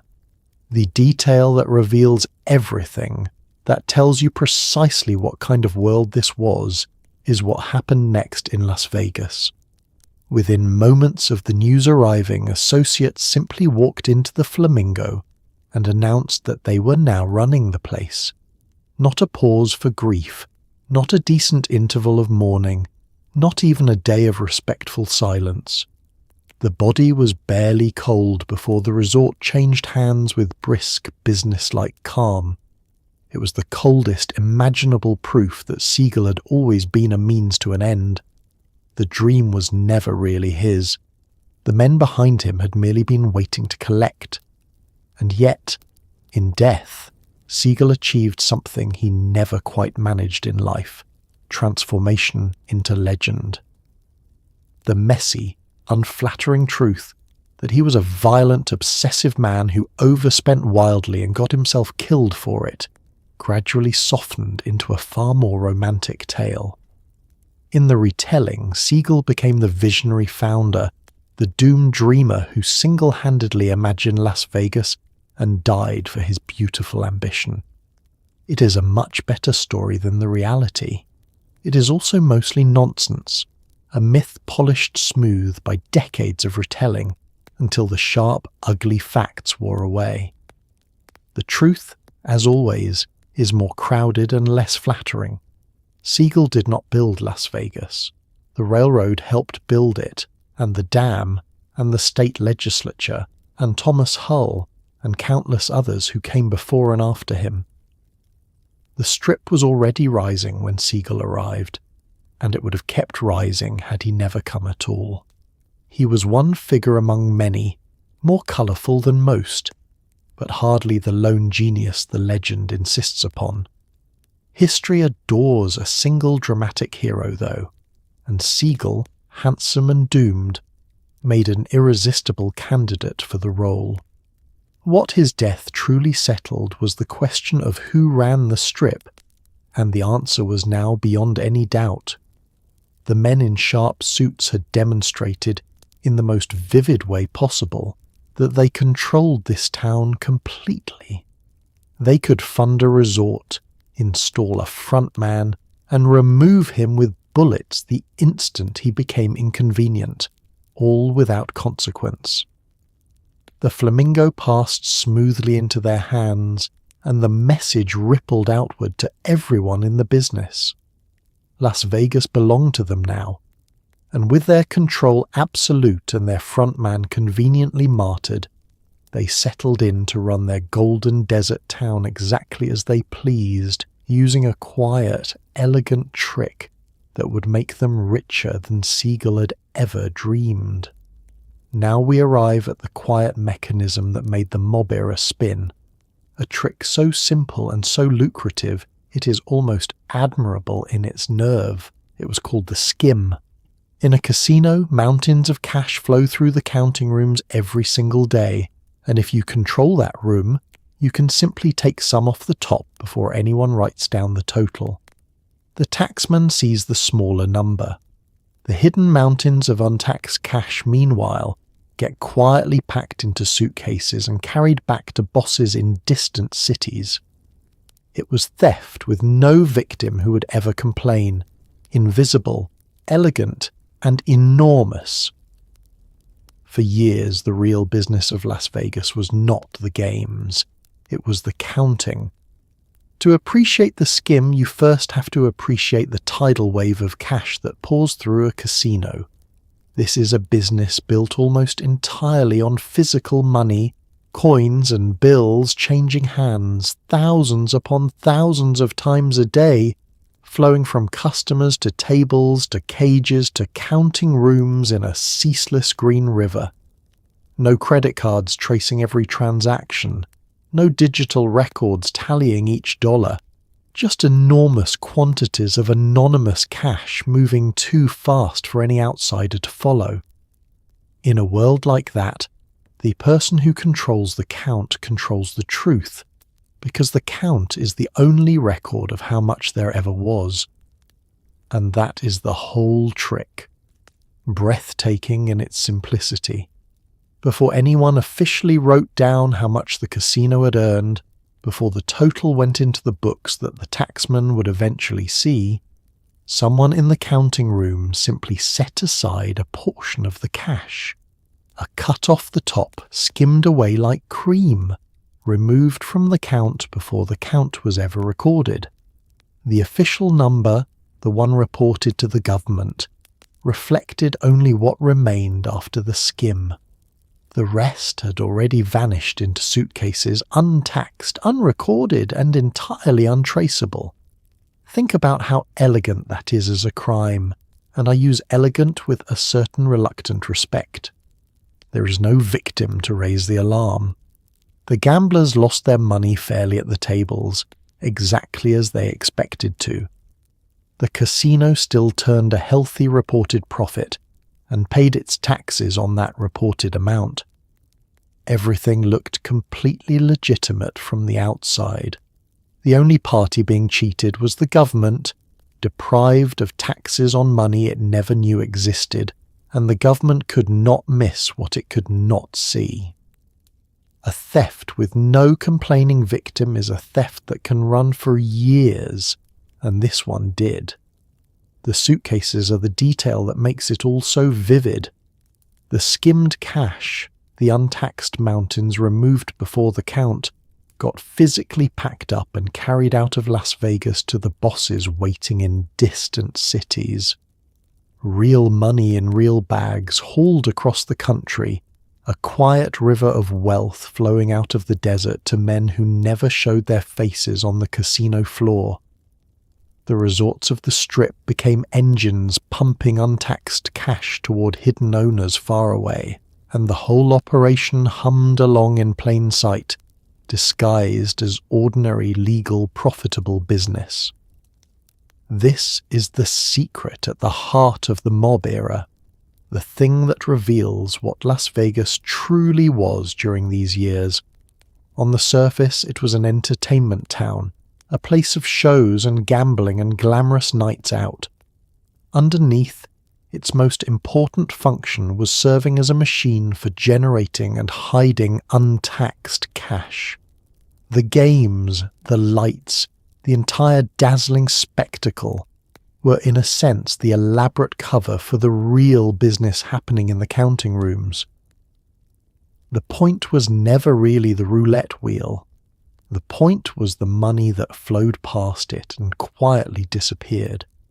It explains so much about how the town operated, why control of the counting rooms mattered so enormously, why the men in sharp suits guarded their casinos so jealously, why the whole enterprise ran on trust and fear in equal measure. A skim only works if everyone in that counting room stays loyal and stays quiet, which is precisely the kind of loyalty these men knew how to enforce. For a long, profitable stretch, the arrangement worked beautifully, an invisible fortune bleeding out of Las Vegas night after night. But the same secrecy that made the skim so lucrative also made the whole town a target, and eventually the outside world would grow very curious about who was really counting the money. For now, though, the cash flowed, the suitcases filled, and on the surface, Las Vegas simply got more glamorous by the year. By the 1950s, Las Vegas had figured out that gambling alone was not enough. To keep the crowds coming, you needed dazzle, and no one delivered dazzle like the entertainers who made the Strip their playground. At the heart of it stood the Sands, and at the heart of the Sands stood Frank Sinatra and his loose, legendary crew of friends. When Sinatra, Dean Martin, Sammy Davis Jr. and the others took the stage together, the whole town seemed to lean in. They sang, they joked, they drank. They blurred the line between the show and the party until the audience felt like guests at the greatest late-night gathering in America. This was Vegas, cool, effortless and untouchable, and it sold a fantasy money could rent for a weekend. The realization that gambling alone was not enough marks a turning point in the town's thinking. The tables would always be the true business, the mathematical heart where the money was made. But tables are a hard sell as a reason to cross the desert. Plenty of places had gambling. What Las Vegas needed was a reason to choose Las Vegas specifically, a magnet stronger than the simple opportunity to lose money. That magnet turned out to be entertainment, and not just any entertainment, but the most electric, glamorous, unmissable performances in America. The Sands became the crown jewel of this new strategy, and it earned that status largely through one man and his remarkable circle of friends. When Frank Sinatra held court there, something happened that transcended an ordinary concert. Sinatra was not merely a singer. He was the embodiment of a certain kind of mid-century cool, effortless, confident, a little dangerous, impossibly stylish. To watch him perform was to brush up against a fantasy of adult sophistication that most people could only dream of inhabiting. But the true magic ignited when Sinatra shared the stage with his crew, the loose and legendary gang of performers who seemed to genuinely delight in one another's company. When they appeared together, the show became something no rehearsed performance could match. They sang, yes, beautifully, but they also joked, teased each other, wandered through the evening with drinks in hand, and let the audience feel like they had stumbled into the best party imaginable. The line between polished performance and spontaneous fun dissolved completely, and what remained was pure, intoxicating charm. That blurring was the secret ingredient, the thing that made these nights legendary. An ordinary show keeps a wall between the performers and the crowd, a clear divide between those on stage and those watching. Sinatra and his friends knocked that wall down. They made the audience feel included, like guests rather than spectators, like they had been personally invited to the coolest gathering in the country. People did not just watch these shows, they felt like they had lived them, and they carried that feeling home like a trophy, telling everyone they knew about the night they spent among the beautiful people. This is the fantasy Las Vegas learned to sell, and it was a masterstroke, because it was a fantasy anyone could rent for the price of a weekend. You did not have to be a movie star or a millionaire to feel like one for a night. You just had to come to the Strip, buy a ticket, put on your best clothes and step into the glamour. For a little while you could inhabit a world of sophistication and excitement, utterly unlike your ordinary life back home. Las Vegas packaged that transformation and sold it to anyone willing to pay, and people lined up eagerly to buy. And of course, the whole dazzling spectacle served the true business waiting patiently nearby. The shows drew the crowds arrived dazzled and loosened and eager to spend, and the tables collected as they always did. Entertainment was not a distraction from gambling. It was the bait that made the gambling possible, the glittering lure that pulled people across the desert and into a mood generous enough to keep playing. Sinatra sold the fantasy. The house cashed it in. It was a partnership as profitable as it was glamorous, and it defined the golden age of the Strip. But the singers were only part of the spectacle. Alongside the crooners, another kind of show was rising, one built on feathers, sequins, and pure escapist excess. While the headliners crooned, another kind of show was quietly becoming just as essential to the Las Vegas identity, the grand stage spectacle. Inspired by the extravagant revues of Paris, the resorts began mounting enormous productions full of elaborate costumes, towering feathered headdresses, and precisely choreographed glamour. These shows were pure escapism, a shimmering fantasy designed to make a visitor from some quiet town feel, for one dazzling evening, like they had stepped into a world without limits. The spectacle was the point. Everything in Las Vegas, the lights, the shows, the endless free-flowing drinks, existed to loosen you up, to keep you dreaming, and to gently guide you back toward the tables where the real transaction always waited. The inspiration came from across the ocean, from the lavish stage revues of Paris that had long dazzled European audiences with their extravagance. Las Vegas took that idea, that tradition of grand theatrical spectacle, and did what Las Vegas always does with a good idea. It made it bigger. Where Paris offered elegance, the Strip offered overwhelming abundance, productions so enormous and ornate that they threatened to burst the very stages they filled. Restraint was never the Las Vegas way. Excess was the entire point, and the spectacle shows embraced excess with open arms. Picture what a visitor actually saw, because the details are half the magic. Costumes dripping with sequins that caught and threw the light in 1,000 directions. Towering feathered headdresses so tall and elaborate they seemed to defy the performer's ability to stand upright. Rows of dancers moving in flawless, precise choreography, every step timed to perfection, the whole stage a living machine of glamour and motion. It was sensory overload in the best way, a flood of colour and movement and shimmer, designed to leave the audience slack-jawed and delighted. For someone from an ordinary town, it was a vision from another planet, and that contrast was exactly the point. Consider who filled these audiences, Visitors from quiet places, from small towns and modest cities, people whose daily lives ran on routine and restraint. They came to Las Vegas from a world of the ordinary, and the spectacle shows dropped them straight into a fantasy of limitless abundance. For one dazzling evening, they got to sit inside a dream, surrounded by more glamour and excess than their hometown saw in a decade.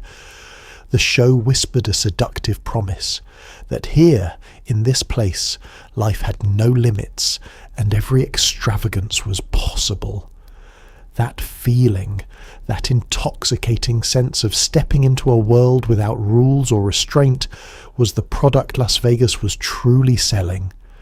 The spectacle existed to transform the visitor's state of mind, to lift them out of their careful everyday selves and into someone freer, someone who might do things they would never do at home, someone who might, for instance, wager more freely than sense would ordinarily allow. The shows were engineered to loosen you up, to melt away the caution and thrift that governed normal life and replace them with a giddy sense of possibility. Because everything in Las Vegas, every last dazzling element, served a single, quiet purpose. The blazing lights, the legendary shows, the drinks that flowed freely and cheaply, the whole overwhelming sensory feast, all of it was designed to guide you gently but surely back toward the tables. Loosen a person up, fill them with wonder and free-flowing liquor, and the electric feeling that anything is possible, and they become a far more generous gambler. The spectacle was never the end goal. It was the elaborate, gorgeous machinery of persuasion, all pointed at the same destination.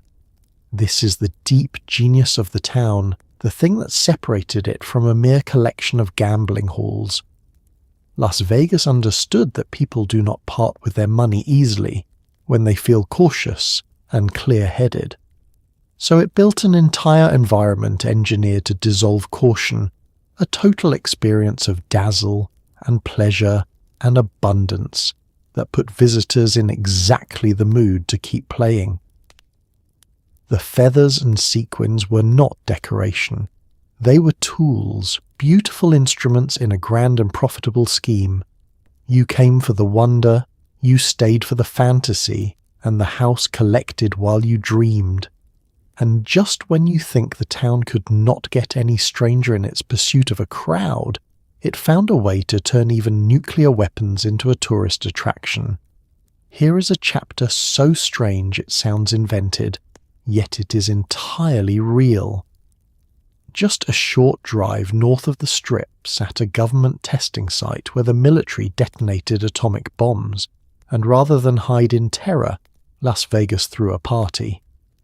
Through the 1950s, mushroom clouds rose visibly on the horizon, and the city leaned into it with cheerful, bewildering enthusiasm. Hotels advertised the blast schedules, rooftops filled with tourists sipping atomic-themed cocktails, and the whole surreal spectacle was marketed as a can-not-miss attraction. Only Las Vegas could look at a nuclear explosion and see, first and foremost, an opportunity to sell drinks. It remains one of the most audacious tourism campaigns in the history of anywhere. Let us be clear about the facts here, because they genuinely strain belief. A short drive from the glittering Strip, the government had established a site for testing nuclear weapons, and test them it did, detonating actual atomic bombs out in the desert. These were not quiet, hidden affairs.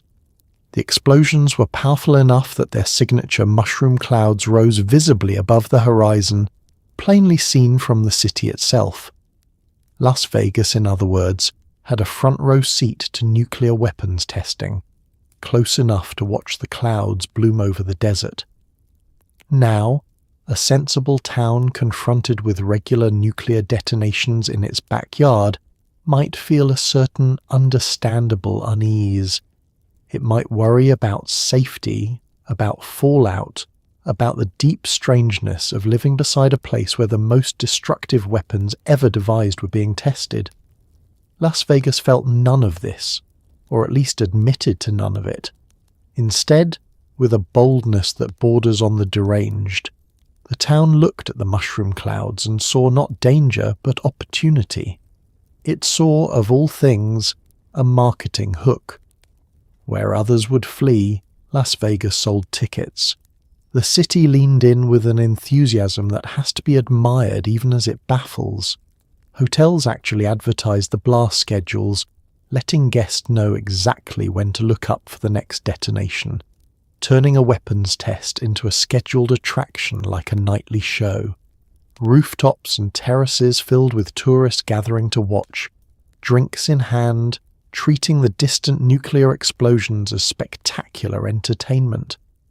The town invented atomic-themed cocktails to mark the occasion, because of course it did, and the whole surreal scene became a genuine selling point. Come to Las Vegas, gamble, catch a show, and watch an atomic bomb go off over breakfast. The sheer audacity of it is almost beautiful in its way. Picture the scene, tourists lounging on a hotel rooftop in the early morning, sipping a specially named cocktail, chatting and laughing, and then pausing to watch a mushroom cloud rise silently over the desert horizon. Applause, perhaps. Another round of drinks. It is an image so strange, so uniquely Las Vegas, that it could belong to no other place on Earth. Only this town could take humanity's most terrifying invention and fold it seamlessly into a pleasant morning of tourism. What it reveals, beneath the dark comedy, is the essential character of Las Vegas, its bottomless, shameless genius for turning absolutely anything into an attraction.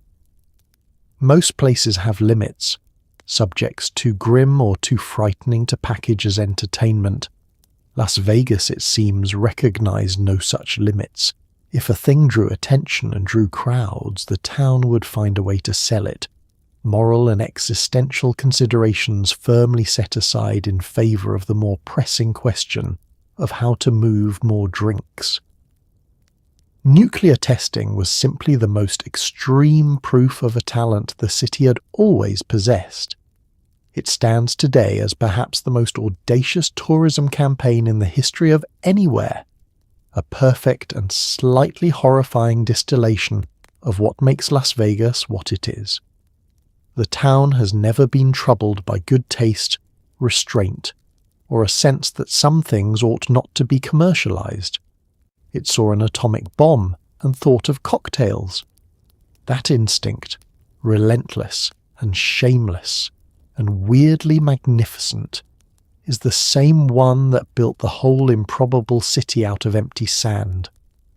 And it would keep serving Las Vegas well as the town grew ever larger, hungrier, and more expensive to build, requiring rivers of money that would soon flow from a source almost as surprising as the bombs on the horizon. As the resorts grew grander, they needed something the mob could not always supply from its suitcases: vast sums of borrowable money, and respectable banks wanted nothing to do with casinos. Into that gap stepped an unlikely financier, the pension fund of a massive national labour union, a pool of workers' retirement savings that quietly funded resort after resort along the Strip. The arrangement suited everyone tangled in it. The union controlled enormous capital, the casino operators needed loans no one else would give, and the connections between them ran deep and shadowy. For a stretch of years, some of the most famous buildings in Las Vegas rose on the backs of everyday laborers who never knew their futures were bankrolling the neon.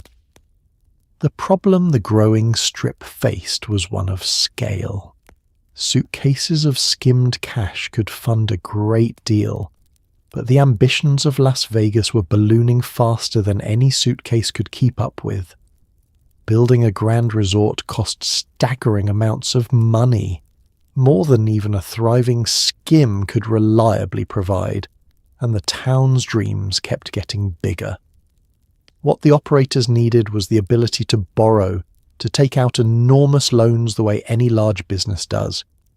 And there, they hit a wall as solid as any casino vault. Respectable banks, you see, wanted absolutely nothing to do with Las Vegas casinos.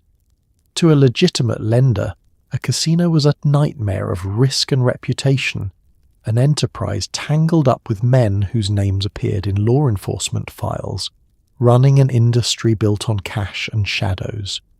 No proper bank would touch it. Lending money to a mob-connected casino was a fine way for a banker to ruin his career, and possibly attract the attention of people he would rather avoid.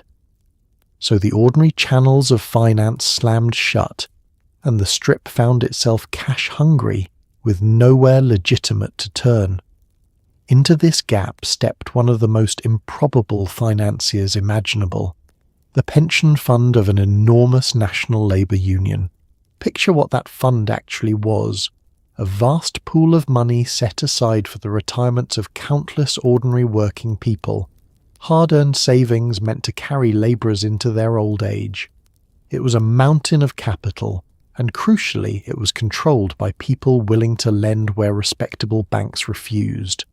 When the casinos came looking for money, this pension fund opened its coffers and began writing the loans no one else would. And so, resort by resort, the famous buildings of the Strip rose on borrowed retirement money.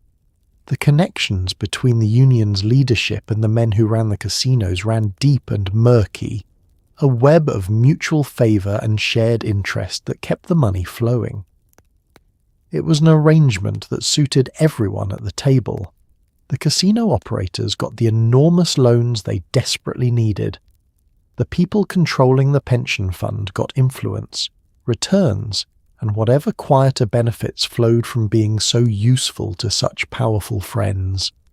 Each party had exactly what the other lacked, and both were happy to keep the details in shadow. There is something genuinely striking and a little troubling in the picture this paints. Some of the most glamorous, famous structures ever built in America, temples of light and excess and indulgence, rose on the foundation of ordinary workers' retirement savings. The labourers whose money bankrolled the neon had, in almost every case, no idea. They went to work, paid into their pensions, and trusted that their savings sat safely somewhere sensible, never dreaming that their futures were quietly underwriting roulette wheels and feathered showgirls out in the Nevada desert. It is one more layer in the strange, tangled financing of Las Vegas, one more example of how the glittering surface concealed a far more complicated reality underneath. The town ran on hidden money from the beginning, skimmed cash and shadow loans and arrangements that would not survive daylight. The Union pension era simply extended that tradition, funding the boom through channels that respectable society preferred not to examine. It worked beautifully for a time, as these arrangements tend to. But hidden money attracts attention eventually, and the ever-growing spectacle of Las Vegas was becoming far too large and far too curious to escape the notice of the one force powerful enough to change everything. Washington was beginning to wonder exactly who was running this show. It could not stay a secret forever. As Las Vegas swelled into a national fascination, federal investigators grew increasingly interested in who exactly was running the show. Dramatic Senate hearings put organized crime on public display, forcing uncomfortable questions about the hidden ownership behind the glittering resorts. Suddenly, the town that thrived in comfortable shadow found itself squinting under a national spotlight. The pressure did not shut Las Vegas down, not even close, but it made everyone nervous, and it planted an idea in the minds of the state officials who depended on gambling revenue. If Nevada wanted to keep its golden goose alive, it would eventually have to find a way to pry the town out of the hands of men who could never pass a background check. The trouble with becoming famous is that fame draws eyes, and not all of those eyes are friendly. For years, Las Vegas had thrived precisely because it operated in a comfortable dimness. its true ownership obscured, its money flowing through channels no one examined too closely. That worked wonderfully as long as the town remained a distant curiosity. But Las Vegas had grown into a genuine national fascination, splashed across magazines and newsreels, impossible to ignore. And when something gets that famous, people in positions of power start asking who, exactly, is behind it all. Federal investigators were among the most curious, and they did not care for the answers they were finding. The more they looked, the clearer it became that the glittering resorts of the Strip were entangled with organized crime, that the men truly profiting were not the respectable businessmen on the licenses, but figures from a very different world. This was not the sort of thing the federal government could simply overlook once it had been dragged into the light. And drag it into the light they did, through dramatic public hearings that put the whole shadowy business on national display. Those hearings were a genuine spectacle and a genuine problem for Las Vegas. Suddenly, the hidden machinery of the town was being discussed openly, in public, before the entire nation. Uncomfortable questions hung in the air about who owned what, where the money went, and how deep the criminal connections ran. The comfortable shadow that had protected Las Vegas for so long evaporated under the glare of national attention. The town found itself squinting in a spotlight it had never wanted, its secrets pulled out into the open air for everyone to examine and judge. Now it would make a tidy story to say this scrutiny shut Las Vegas down. But that is not what happened, not even close. The town was far too profitable, far too entrenched, far too useful to too many powerful people to simply collapse under a few uncomfortable hearings. The lights stayed on, the tables kept running, the crowds kept coming. What the pressure did accomplish was more subtle but ultimately more important. It made everyone nervous. It signalled that the old way of doing business, all shadow and skim and criminal ownership, was living on borrowed time, and it planted a crucial idea in the minds of the people who mattered most to the town's future, the state officials of Nevada. These officials had a powerful stake in Las Vegas because gambling revenue had become the golden goose of the entire state economy, filling public coffers and funding the government itself. They did not want Las Vegas destroyed. They wanted it saved.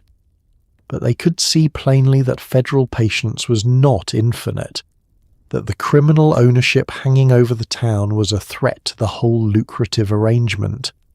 Something would have to change if the goose was to keep laying golden eggs. The realization crystallizing in those official minds was both practical and stark. If Nevada wished to protect its most valuable industry, it needed to find a way to pry Las Vegas loose from the grip of men who could never survive an honest background check. The mob had built the town and made it profitable, but the mob was now a liability, a magnet for the very federal attention that endangered everything. The state needed new owners, respectable owners, the kind whose names could appear in the newspaper without triggering an investigation. The problem was clear. The solution was not, at least not yet. And then, in the strangest possible way, the solution came wheeling into town in the dead of night and refused to leave. The strangest saviour imaginable arrived in 1966, wheeled quietly into town in the dead of night, and he would not leave his hotel room for years. Howard Hughes, the reclusive aviation tycoon and one of the richest men alive, took up residence in the penthouse of the Desert Inn and simply never checked out. When the owners asked him to leave, he solved the problem in the most Howard Hughes way conceivable. He bought the entire hotel. Then he bought another and another, spending an eccentric fortune to gobble up resort after resort. A germ-fearing, isolated billionaire had become the biggest casino owner in Las Vegas, all without ever setting foot on the casino floor. It was bizarre, and it was exactly what the town needed. Howard Hughes was, by any measure, one of the most peculiar figures of his age, a man whose life reads like fiction someone rejected for being too strange. He had been a dashing aviator, a Hollywood producer, an industrialist of enormous wealth, one of the richest men alive. But by the time he arrived in Las Vegas, he had retreated into profound and eccentric reclusiveness. A germ-fearing recluse who shrank from human contact and the outside world. His arrival in the town suited his strangeness perfectly. He came in the dead of night, wheeled quietly into the desert inn, hidden from view, a phantom taking up residence in a penthouse. And then, having checked in, he simply never left.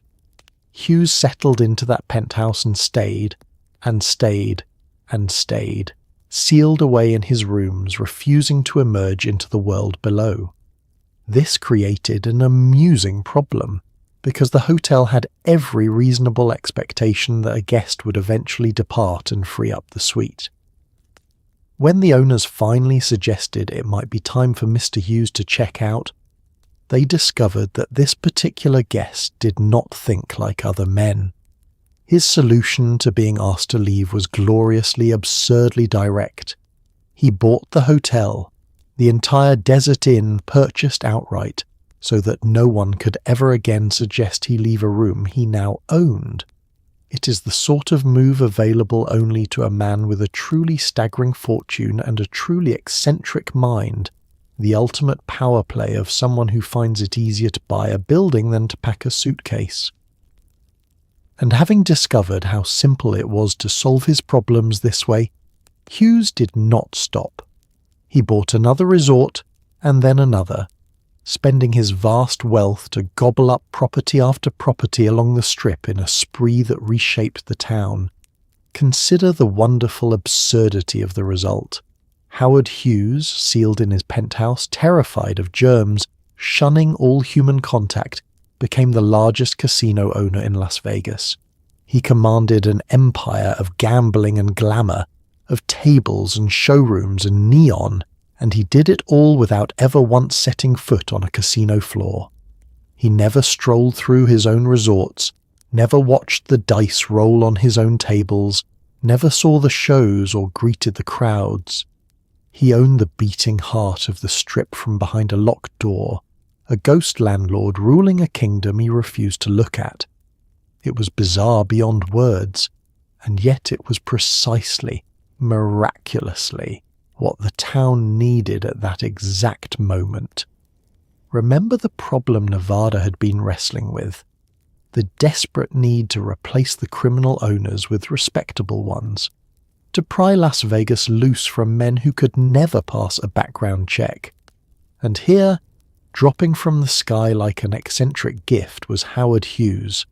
Strange, yes, reclusive certainly, but undeniably legitimate, a famous public businessman with a fortune earned in the open world, not skimmed from counting rooms.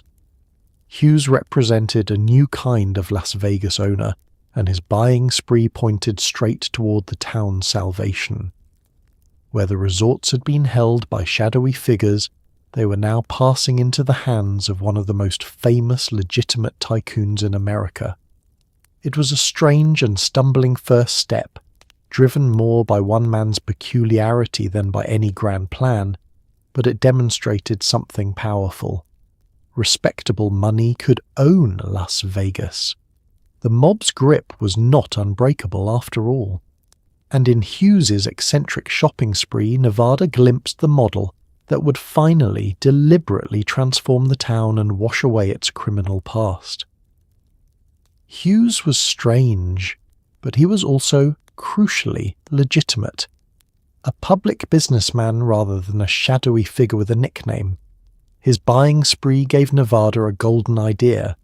If wealthy, respectable corporations could be persuaded to own casinos, the state could finally wash out the stain of organized crime and replace suitcases of hidden cash with shareholders and audited books, so the law was changed to make corporate ownership easy, opening the floodgates to publicly traded companies. It was a quiet revolution disguised as paperwork. Slowly, the men in sharp suits were replaced by men in boardrooms, and Las Vegas began the long transformation from a mob playground into a legitimate, if still gloriously excessive, American industry. The lesson Nevada drew from the Hughes affair was profound, even though the affair itself had been driven by one man's oddities rather than any careful strategy. What Hughes had proven, almost by accident, was that a legitimate figure could own major casinos, that the resorts did not have to remain forever in criminal hands. He was strange, but he was clean, a public businessman whose fortune had nothing to do with skimmed cash or suitcases. If one legitimate tycoon could own the Strip, the state's officials reasoned, why not many? Why not a whole new class of respectable owners? The idea that crystallized was elegant in its simplicity. If wealthy, reputable corporations could be encouraged to own casinos, Nevada could finally solve the problem that had haunted it for years. The stain of organized crime could be scrubbed away, not through raids and prosecutions, but through ownership itself. Replace the shadowy men with corporate boards. Replace the hidden cash with shareholders and dividends. Replace the skim with audited books that any regulator could examine. It was a way to keep the golden goose alive while quietly changing whose hands held it. But there was an obstacle, a practical one rooted in how corporations work. A publicly traded company answers to countless shareholders, and the existing laws made it cumbersome for such a company to hold a gambling license, tangled in requirements better suited to individual owners. So Nevada did the sensible thing for a state determined to protect its most valuable industry. It changed the law. The rules were rewritten to make corporate ownership of casinos straightforward and attractive, clearing the path for publicly traded companies to move in and buy up the Strip. It was, in a sense, a revolution, though one disguised as dry paperwork and legislative tinkering. No dramatic showdown. No army of agents storming the counting rooms, just a quiet change to the statutes that transformed everything. With the legal barriers removed, the floodgates opened. Large, respectable, publicly traded corporations began acquiring the resorts, bringing with them their boards, their accountants, their shareholders, and their fundamentally different way of doing business. The transformation did not happen overnight, but it happened steadily and surely, resort by resort, year by year, and so the great replacement unfolded. The men in sharp suits, the figures with the quiet nicknames and the suitcases of cash gradually gave way to men in boardrooms, to executives and directors answerable to stockholders and regulators. The skim, that elegant invisible theft, had no place in a publicly traded company whose every dollar was tracked and audited and reported. The old way of doing business simply could not survive under corporate ownership, and as the corporations moved in, the mob's era in Las Vegas began its slow, irreversible fade into history. The town that emerged from this transformation was different in its bones, though a visitor might not have noticed at first glance. The light still blazed, the table still ran, the excess still overflowed. But underneath, Las Vegas had become something new, a legitimate American industry, run by corporations governed by shareholders and answerable to the ordinary rules of business. It was still gloriously, unapologetically excessive, still devoted to fantasy and indulgence, but the shadows had lifted. The mob playground was becoming a corporate empire. And a corporate empire, it turned out, had the resources and the appetite to make the Strip more spectacular than the old bosses had ever dreamed, especially once it discovered that a single legendary performer could fill a showroom night after night. By the late 1960s, one of the most famous men in the world was a fading act. His movie career stalled, his cultural moment seemingly past. Then Elvis Presley walked onto a Las Vegas stage in 1969 and reminded everyone exactly who he was.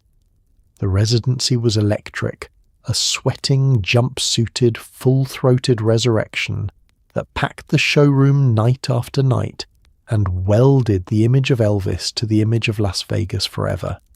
It also proved a powerful new truth about the town.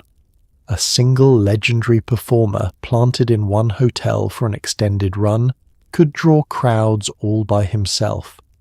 The residency model was born, and the Strip had discovered that entertainment was not just decoration. It was a magnet worth a fortune. By the late 1960s, Elvis Presley found himself in a strange and uncomfortable place for a man who had once conquered the world. He had been the most electrifying figure in music, a cultural earthquake. But the years had dulled his shine. His movie career had stalled into a string of forgettable pictures, and his moment at the very center of the culture seemed to have passed him by. He was still famous, of course, still beloved, but there was a whiff of the has-been about him, a sense that his greatest days were behind him. The king, some whispered, had lost his crown. Then he walked onto a Las Vegas stage in 1969 and detonated every one of those doubts. What happened in that showroom was nothing short of a resurrection, a full-throated, sweat-soaked, jump-suited reminder of exactly who Elvis Presley was and what he could do. The fading act vanished, and in its place stood a performer at the absolute height of his powers, commanding the stage, pouring everything he had into the crowd. Night after night he did it, and night after night the showroom overflowed, packed with people desperate to witness the king reborn. The residency was electric in the most literal sense, a current running between performer and audience that neither could resist. Elvis gave those crowds a spectacle they would remember for the rest of their lives, and they gave him back the adoration and relevance he had feared were gone forever. It was a perfect marriage of star and setting, each lifting the other. Elvis found his triumphant second act, and Las Vegas found itself permanently bound to one of the most iconic performers who ever lived. The image of Elvis and the image of the Strip fused together in the public mind, and they have never come apart since. But beyond the personal drama of a legend reclaiming his throne, the residency taught Las Vegas a lesson of enormous practical value. Here was proof, undeniable and profitable, that a single legendary performer planted in one hotel for an extended run could draw crowds entirely on his own. Elvis did not need a rotating lineup or a constant parade of new acts. He himself was the attraction, powerful enough to fill a showroom night after night for the length of a long engagement. His name alone pulled people across the country and into the seats. This was a revelation with staggering implications for how the town did business.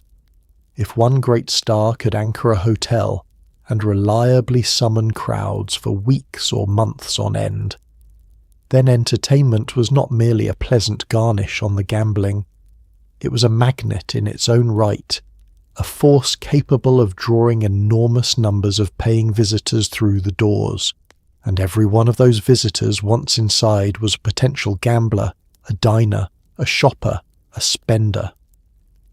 The star filled the building, and the building did the rest, converting the crowds Elvis gathered into revenue across the entire resort. Thus was born the residency model, an approach that would shape Las Vegas entertainment for decades to come. Book a legendary performer for a long exclusive run, let their fame do the work of filling the seats, and reap the rewards throughout the resort.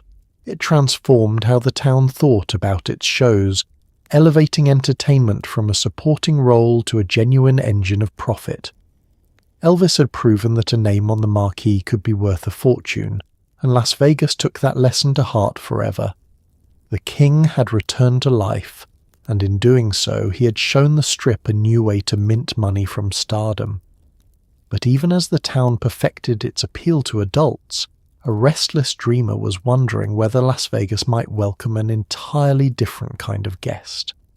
Not everyone believed Las Vegas should remain purely a den for adults, and one restless dreamer decided to test a wild new theory.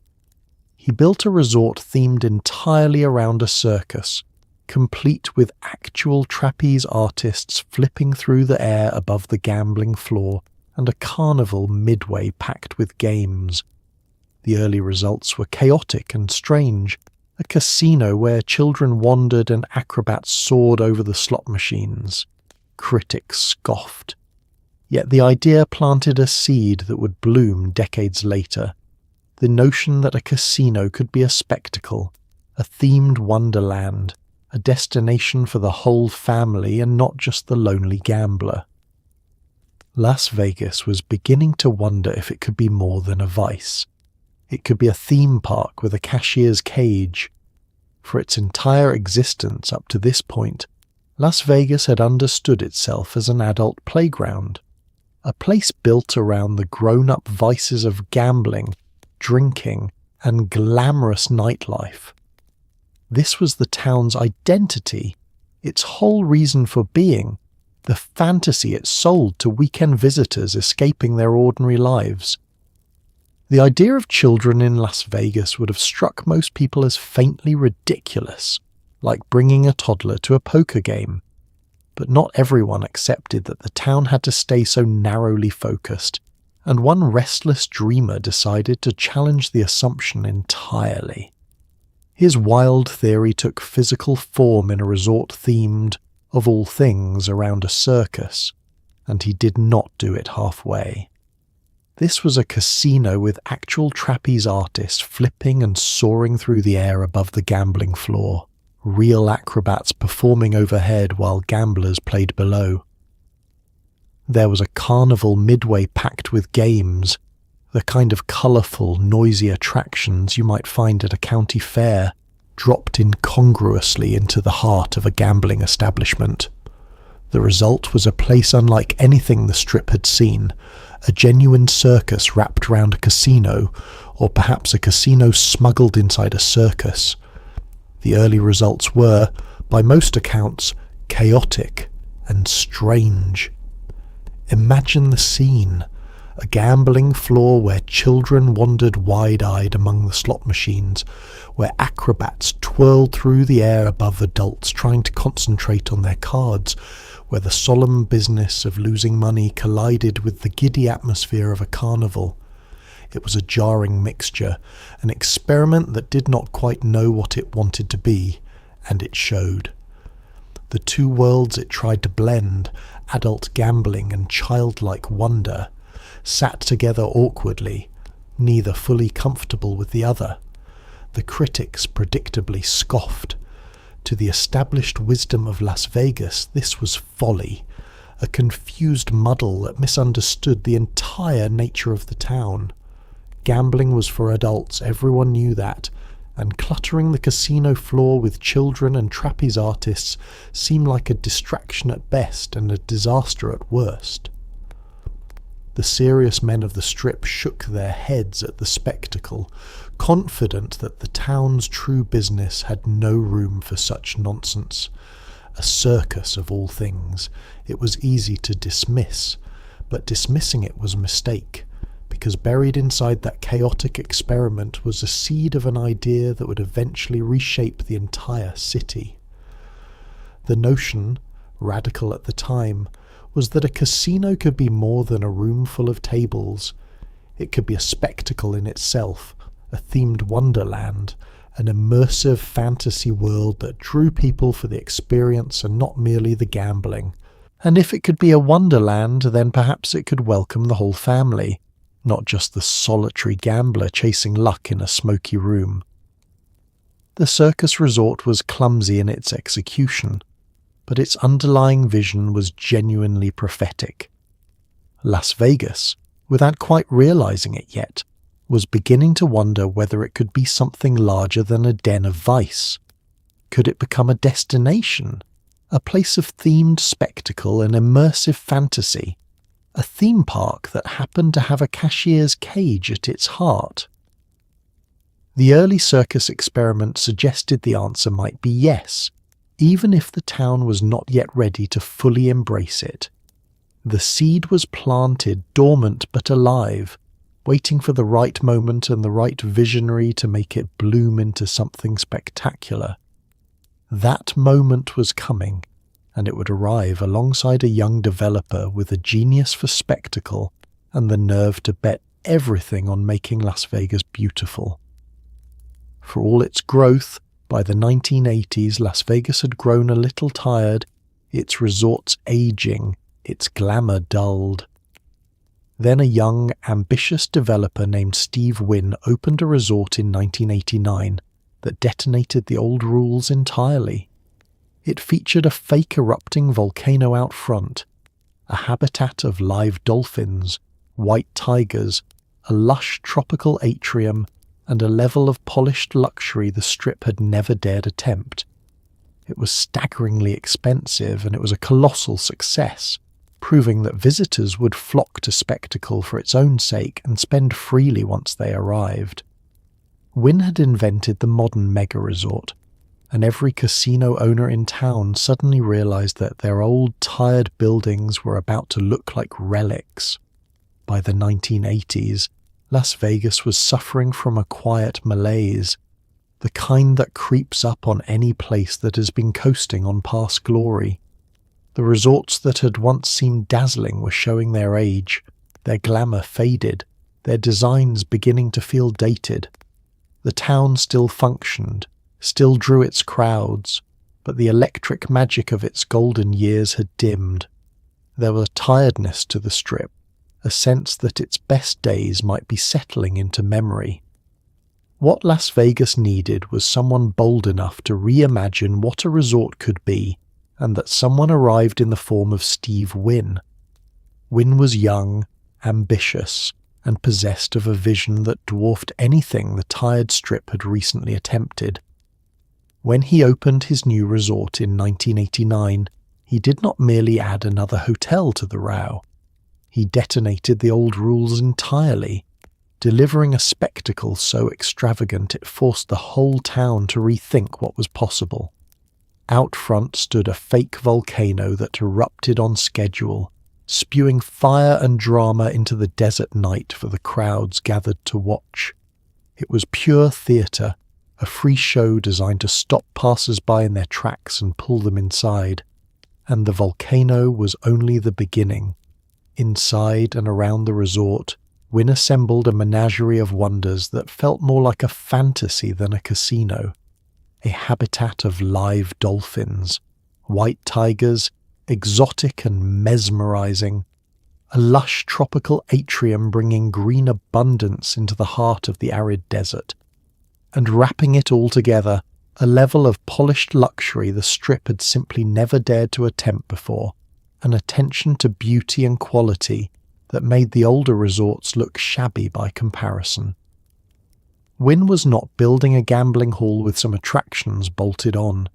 He was building an immersive world. It was staggeringly expensive, a sum that must have seemed reckless to the cautious voices of the industry.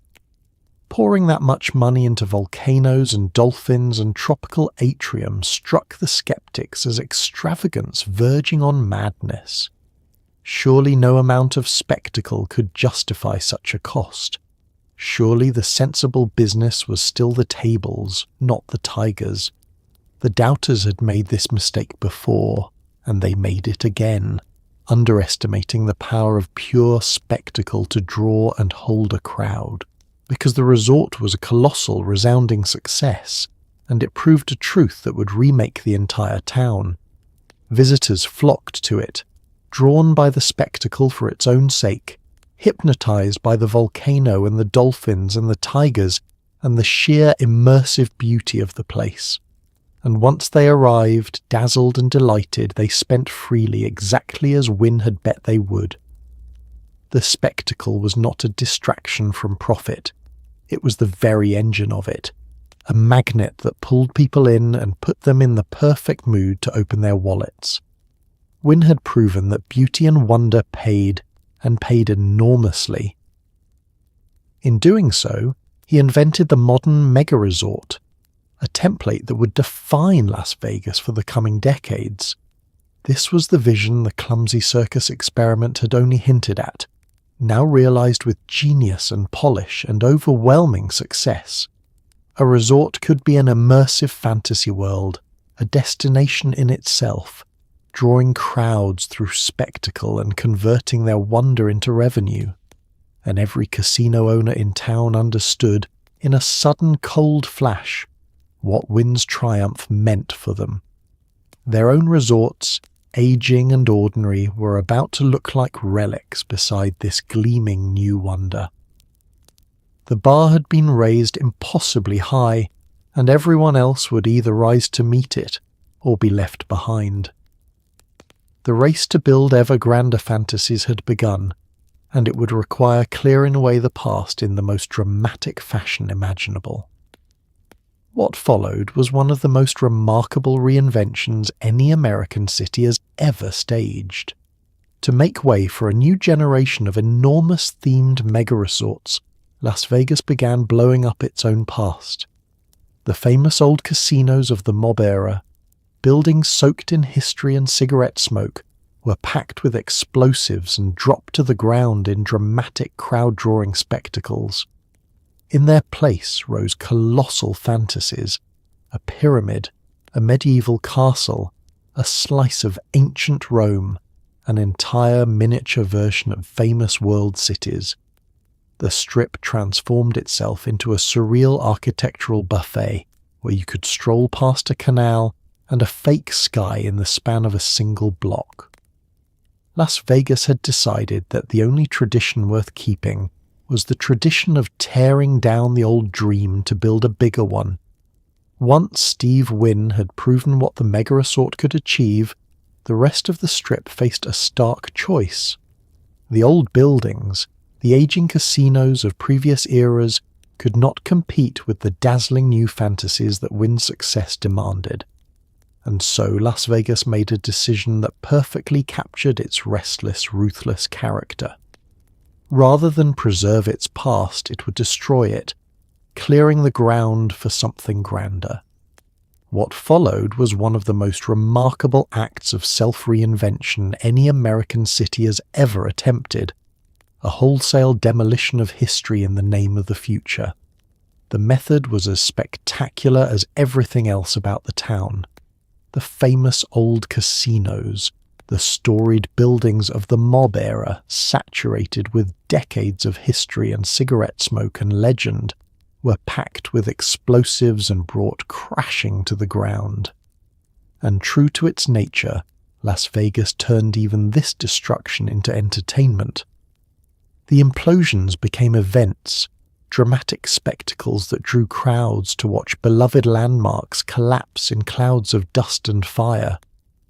Only this town could make the demolition of its own heritage into a can-not-miss attraction, selling tickets, in a sense, to the erasure of its past.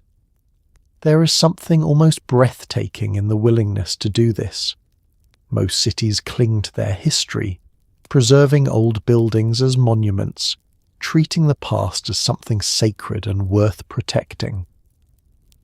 Las Vegas felt no such sentiment. The old casinos, however famous, however soaked in stories, were simply obstacles standing on valuable ground, and the town blew them up without apparent regret. It was a statement of pure priorities.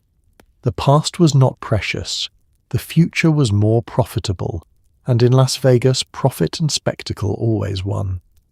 In the cleared spaces rose fantasies of staggering ambition, colossal themed mega-resorts that transported visitors to other worlds entirely, a great pyramid evoking ancient Egypt, a medieval castle complete with towers as turrets, a slice of ancient Rome brought to life in the desert, an entire miniature version of a famous world city, its landmarks recreated for tourists who would never leave the Strip. Each resort was its own immersive universe, a complete fantasy environment designed to swallow visitors whole and never quite let them go. The cumulative effect was surreal beyond anything the earlier strip could have imagined. Las Vegas became a bizarre architectural buffet, a place where you could stroll past a recreated canal and beneath a painted fake sky in the span of a single block, wandering from ancient Egypt to medieval Europe to imperial Rome in the course of an afternoon. The ordinary rules of geography and history and reality itself dissolved into a delirious jumble of themed fantasy. Nowhere else on Earth offered anything like it. This compressed dream world of impossible juxtapositions, all of it engineered to dazzle and disorient and delight. And underneath the spectacle, the deeper truth of the town revealed itself once more. Las Vegas had decided that the only tradition it truly honored was the tradition of tearing down the old dream to build a bigger one. It would forever be a place in the act of reinventing itself, demolishing yesterday to make room for tomorrow, never sentimental, never satisfied, always chasing the next grander fantasy. The mob-era buildings that had defined the town were gone now, reduced to rubble and memory, replaced by corporate wonders of unprecedented scale. The transformation that began with legitimate ownership had reached its spectacular conclusion. Las Vegas had remade itself completely, and it was about to discover just how far this new model could reach. By the turn of the new century, the transformation was complete. The desperate railroad town, the mob playground, the atomic curiosity had become one of the most powerful entertainment industries on the planet, run by vast publicly traded corporations with resorts stretching skyward. Gambling was now just one revenue stream among many, sitting alongside luxury shopping, world-class dining, sprawling nightclubs, and stadium-scale concerts. And the model proved so profitable that these Las Vegas giants exported it, building glittering casino empires in distant corners of the world. The little patch of green in the Mojave had become a global brand, a way of doing business, a fantasy manufactured and sold on every continent. The house, it turned out, had learned to win everywhere. By the turn of the new century, the long, strange journey had reached a kind of completion. It is worth pausing to marvel at the full arc of it, because the transformation was total. This was the desperate railroad town, born because a train needed water. It was the mob playground, funded by skimmed cash and shadow loans. It was the atomic curiosity, selling cocktails beneath mushroom clouds. And now, after all of that, it had become one of the most powerful entertainment industries on the entire planet. A colossus run by vast publicly traded corporations, its resorts stretching skyward in gleaming towers of glass and light. The nature of the business had shifted profoundly along the way. In the old days, gambling was the whole point, the tables the beating heart of every enterprise. But the modern corporate Las Vegas had discovered that gambling was merely one revenue stream among many, and not always the largest. Around the casino floors now sprawled a whole ecosystem of profit, luxury shopping to rival the finest cities, world-class dining from celebrated chefs, sprawling nightclubs pulsing until dawn, and stadium-scale concerts drawing enormous crowds. The town had learned to extract money from visitors in a dozen directions at once, and the gambling was just one channel among the flood. This diversification was a masterstroke of corporate thinking, and it made the resorts more resilient and more profitable than ever. A visitor who never placed a single bet could still spend lavishly on shopping, dining, shows, and nightlife, pouring money into the resort through countless avenues. The mega-resort had become a complete world designed to capture every possible dollar, a self-contained universe of indulgence where gambling was simply one pleasure among a whole menu of expensive temptations. The corporations had transformed the narrow business of the casino into the vast, multifaceted industry of the destination resort, and the model proved so wildly successful that it could not be contained within the Mojave. The Las Vegas giants, having perfected their formula, looked outward and realized that their way of doing business could be exported anywhere. So they built, raising glittering casino empires in distant corners of the world, planting their mega resorts on foreign shores, carrying the Las Vegas formula across oceans and continents. The fantasy that had been manufactured in the desert turned out to be endlessly reproducible, a template that worked just as well in far-flung places as it did on the original strip. Think about what this means for the improbable little meadow where the whole story began. That patch of green in the Mojave, that modest oasis fed by hidden springs, had become a global brand, a recognized name, a way of doing business copied and exported around the entire world. Las Vegas was no longer merely a city. It was an idea, a manufactured fantasy of indulgence and spectacle that could be packaged and sold on every continent. The meadows had conquered the globe, spreading their particular dream of neon and chance to places their founders could never have imagined. The house, in the end, had learned to win everywhere. What began as a few dice games in a dusty railroad saloon had grown into a worldwide industry, a colossal engine of profit exported across the planet. The essential transaction remained exactly what it had always been: hope traded for the near certainty of loss, pleasure sold at a price that always favoured the seller. But the scale has become almost incomprehensible. A global empire built on the same simple, ancient principle that ran those first backroom games. Las Vegas had travelled an astonishing distance from its humble beginnings, and yet, at its core, it was still doing precisely what it had always done, and that unbroken thread, running from the meadow to the global colossus, is where our story finds its strange and fitting end. And so we arrive at the improbable end of an improbable story. Consider how absurd the whole thing truly is. A place with no water worth mentioning, no shade, no natural reason to exist, became the brightest, busiest, most extravagant city of its kind on Earth, all because a broke desert state made a desperate bet during the worst of times and refused to look back. Every element of Las Vegas is a monument to human stubbornness and human appetite. City that took a scorching, empty valley and filled it with light, precisely because it could. The springs that once fed a quiet meadow are long gone now, buried beneath fountains and towers and endless glowing signs. But the gamble that built this place still runs day and night, never closing, never sleeping, still whispering the same old promise to anyone willing to listen. Take a moment, as our journey winds toward rest, to sit with the sheer absurdity of what you have witnessed. By every rational measure, this city should not exist.